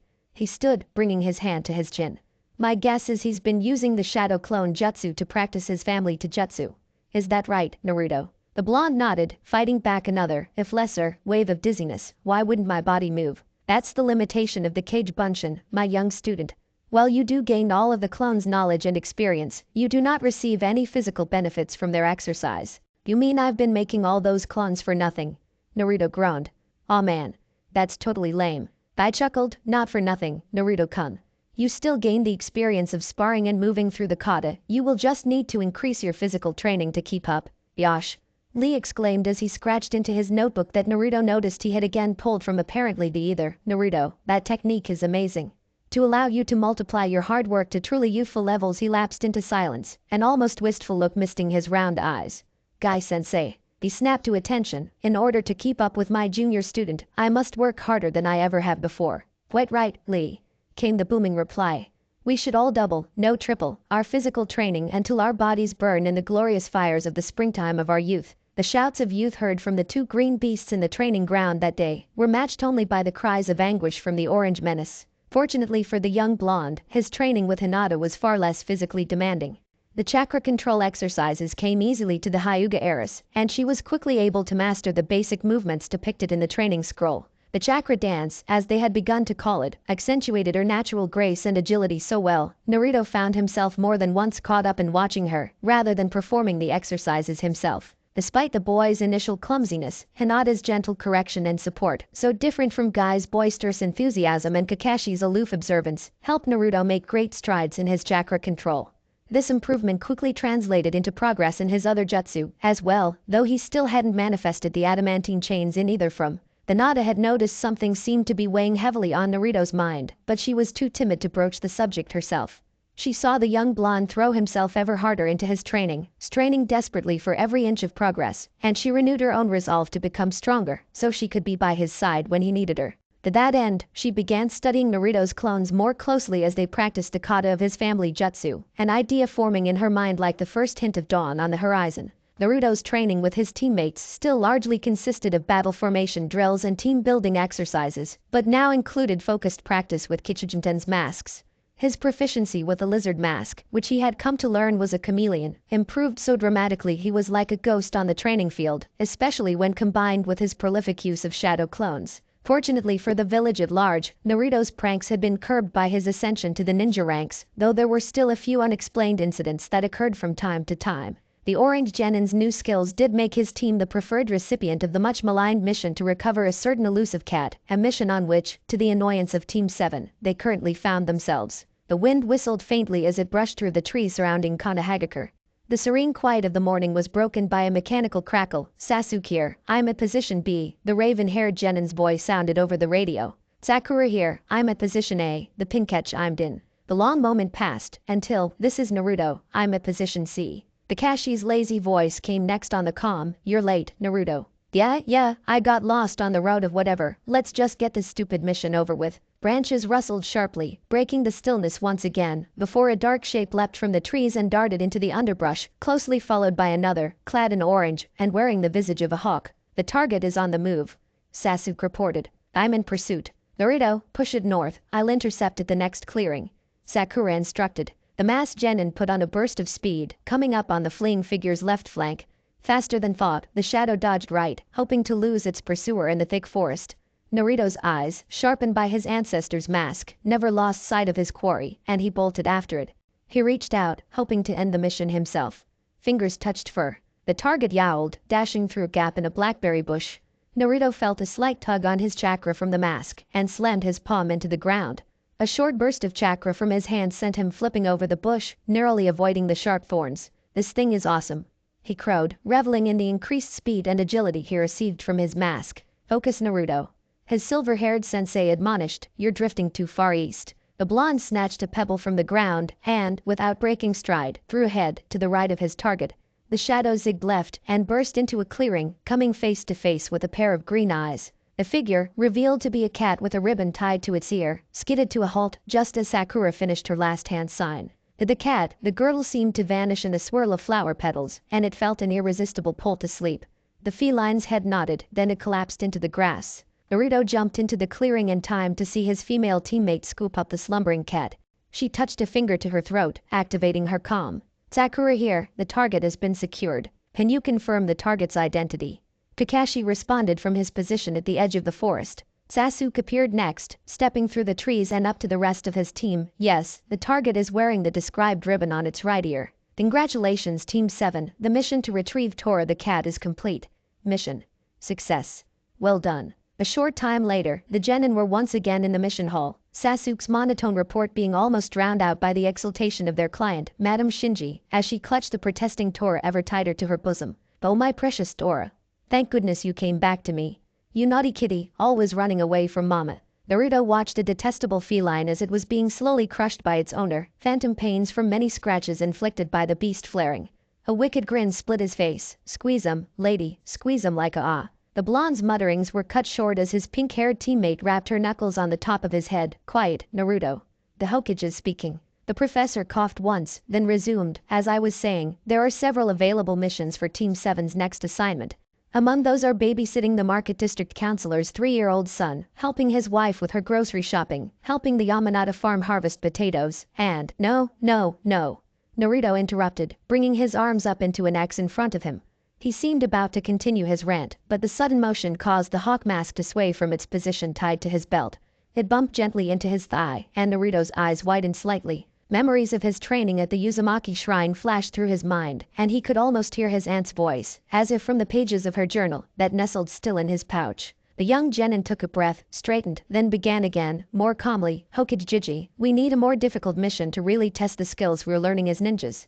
These missions are just chores. Iruka had half risen from his chair to the Hokage's left, ready to berate his former student for his outburst, but paused at the sudden change in the blonde. A glance at the other occupants of the room showed they, too, were stunned. Naruto, you are still a new genin, he began, coughing slightly as he swallowed his initial reaction. You, like everyone else, need to go on these simpler missions to hone your skills. You aren't ready for higher ranked missions yet. You're wrong, Haruka-sensei. Blue eyes glanced his way, nearly glaring. I am ready. I'm not just a kid pulling pranks anymore. I'm a ninja now, and I need a real ninja mission. Hiruzen chuckled, internally marveling at the change in the boy. It seems Naruto's family is already having an influence on him, even from the afterlife, he thought. Aloud, he said, so Naruto wants to show that he isn't a brat anymore. Very well. You may be a former brat, but I will give you a chance with a C-rank mission. The young Uzumaki's mouth opened slightly in surprise before widening into a smile. Yada. He cheered, leaping into the air. Behind him, his teammates groaned. Kakashi rubbed the back of his head in embarrassment. Sakura's fist trembled as her mouth twitched between a grimace and a grin. Sasuke grunted, turning away from the blonde's foolish antics, but a satisfied smirk curved the corners of his mouth. The Hokage laughed outright, happy to see the boy hadn't changed too much. Team 7 will be bodyguards for our visitor from Nami no Kuni, the land of waves. He gestured to the Chunin standing by the side door. Please, send our guest in. Naruto turned eagerly to the door, excited to see who he would be protecting on his first real mission. His face fell when instead of a princess or feudal lord, an old gray-haired man in rough homespun clothes stumbled through the door. Despite the early hour, it was clear the man was already drunk, an open bottle of sake clutched in one gnarled hand. His V-neck shirt was rumpled and stained, as was the towel he wore draped around his neck. He took a long pull from his bottle, leaning against the doorframe for support.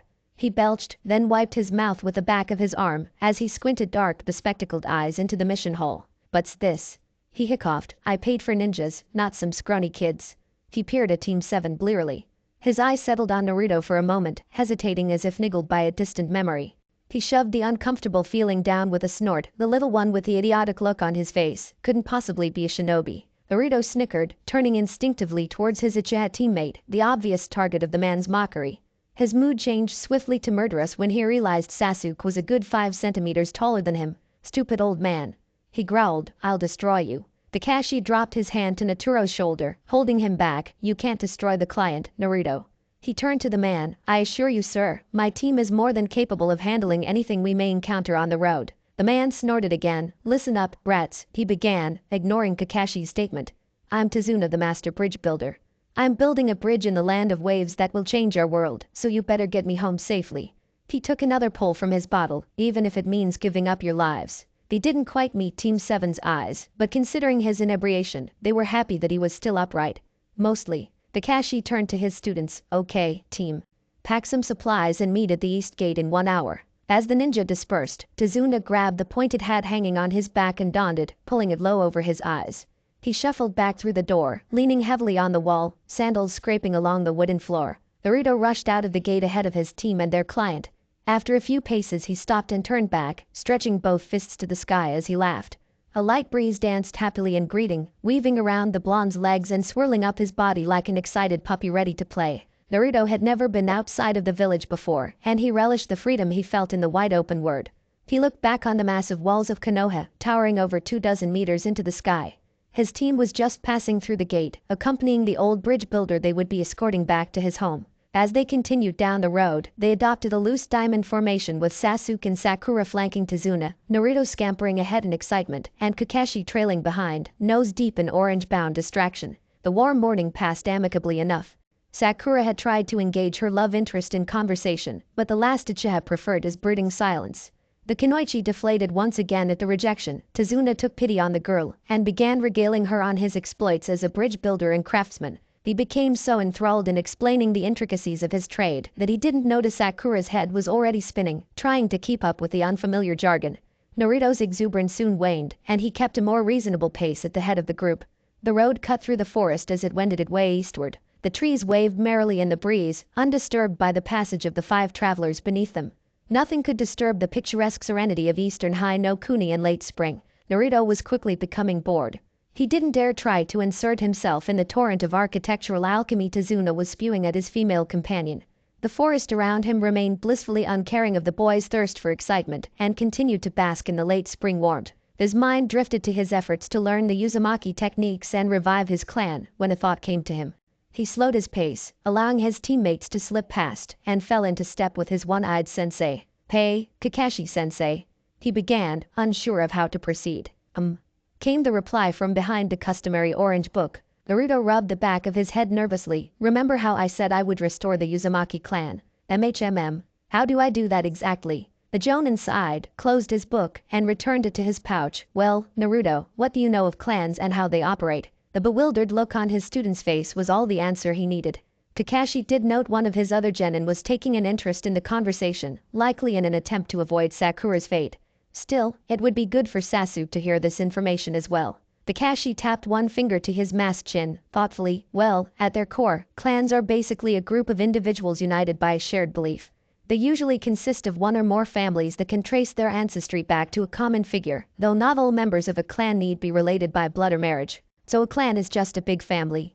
Naruto asked, though he remembered the other crests he had found in the jutsu library hidden beneath the shrine.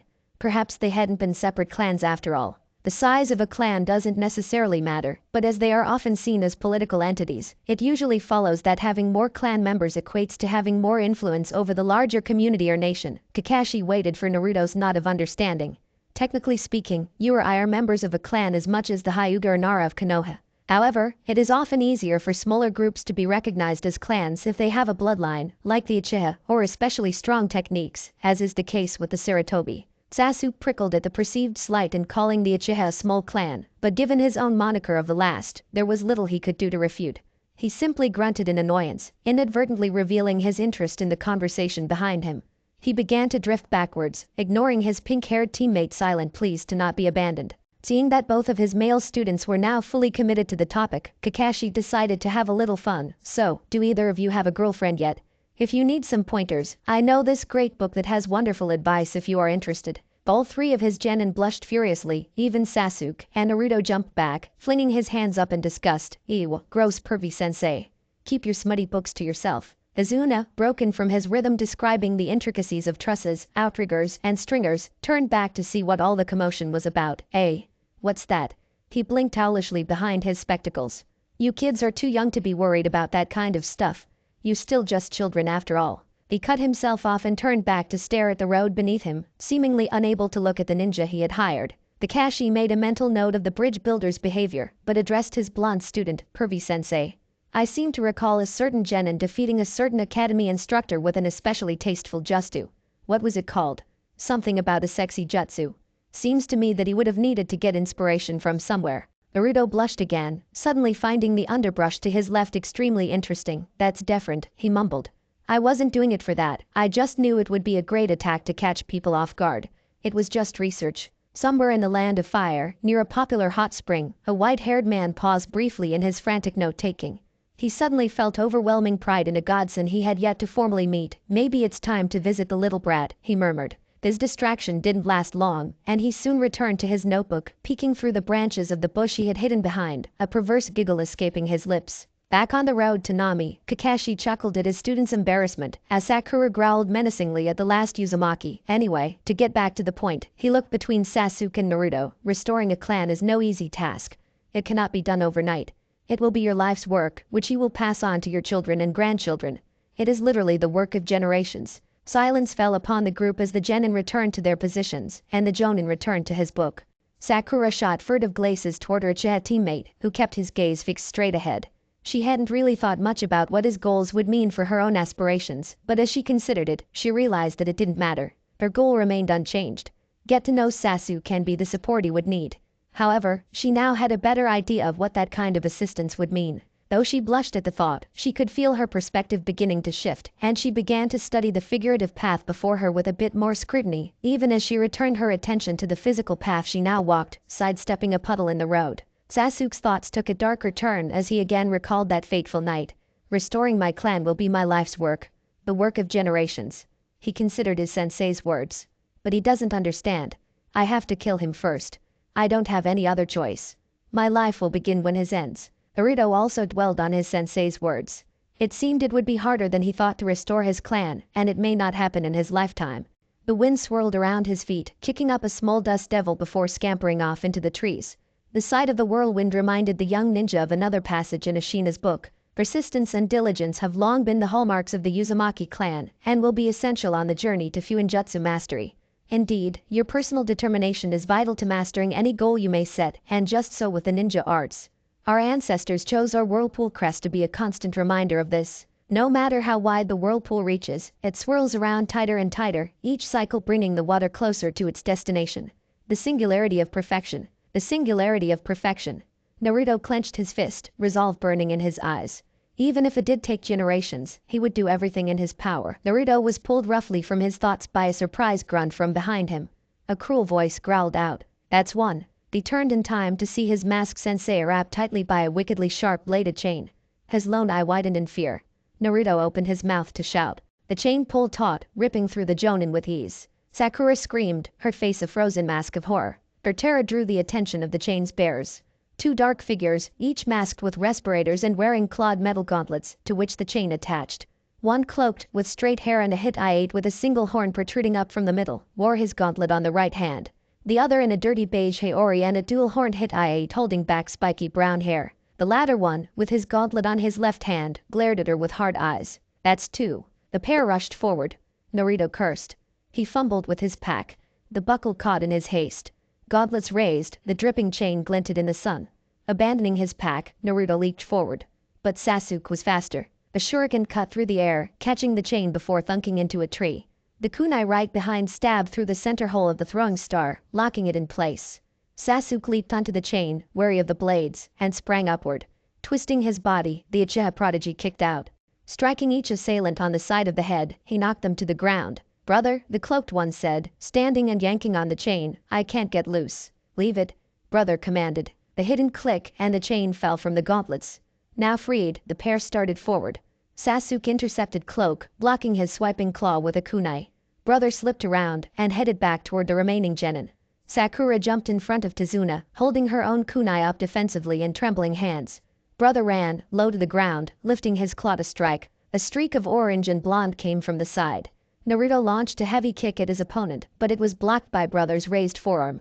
Still, the Uzumaki succeeded in drawing attention away from his teammate.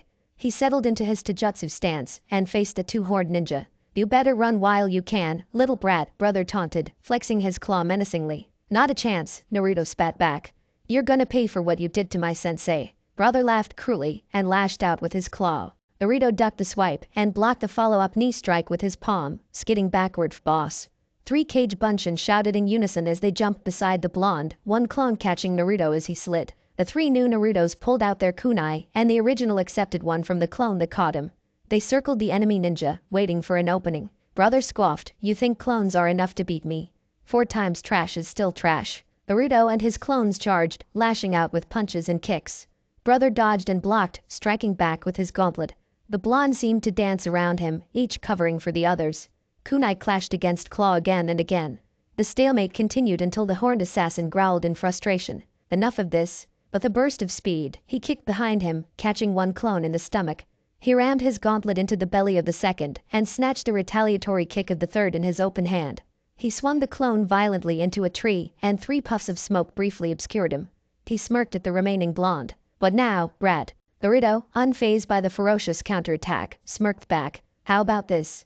And he spun the kunai in his hand before ramming it at his face. Brother shouted in surprise, but before the knife impacted, it exploded in a cloud of smoke, obscuring the orange-clad genin. But only for an instant.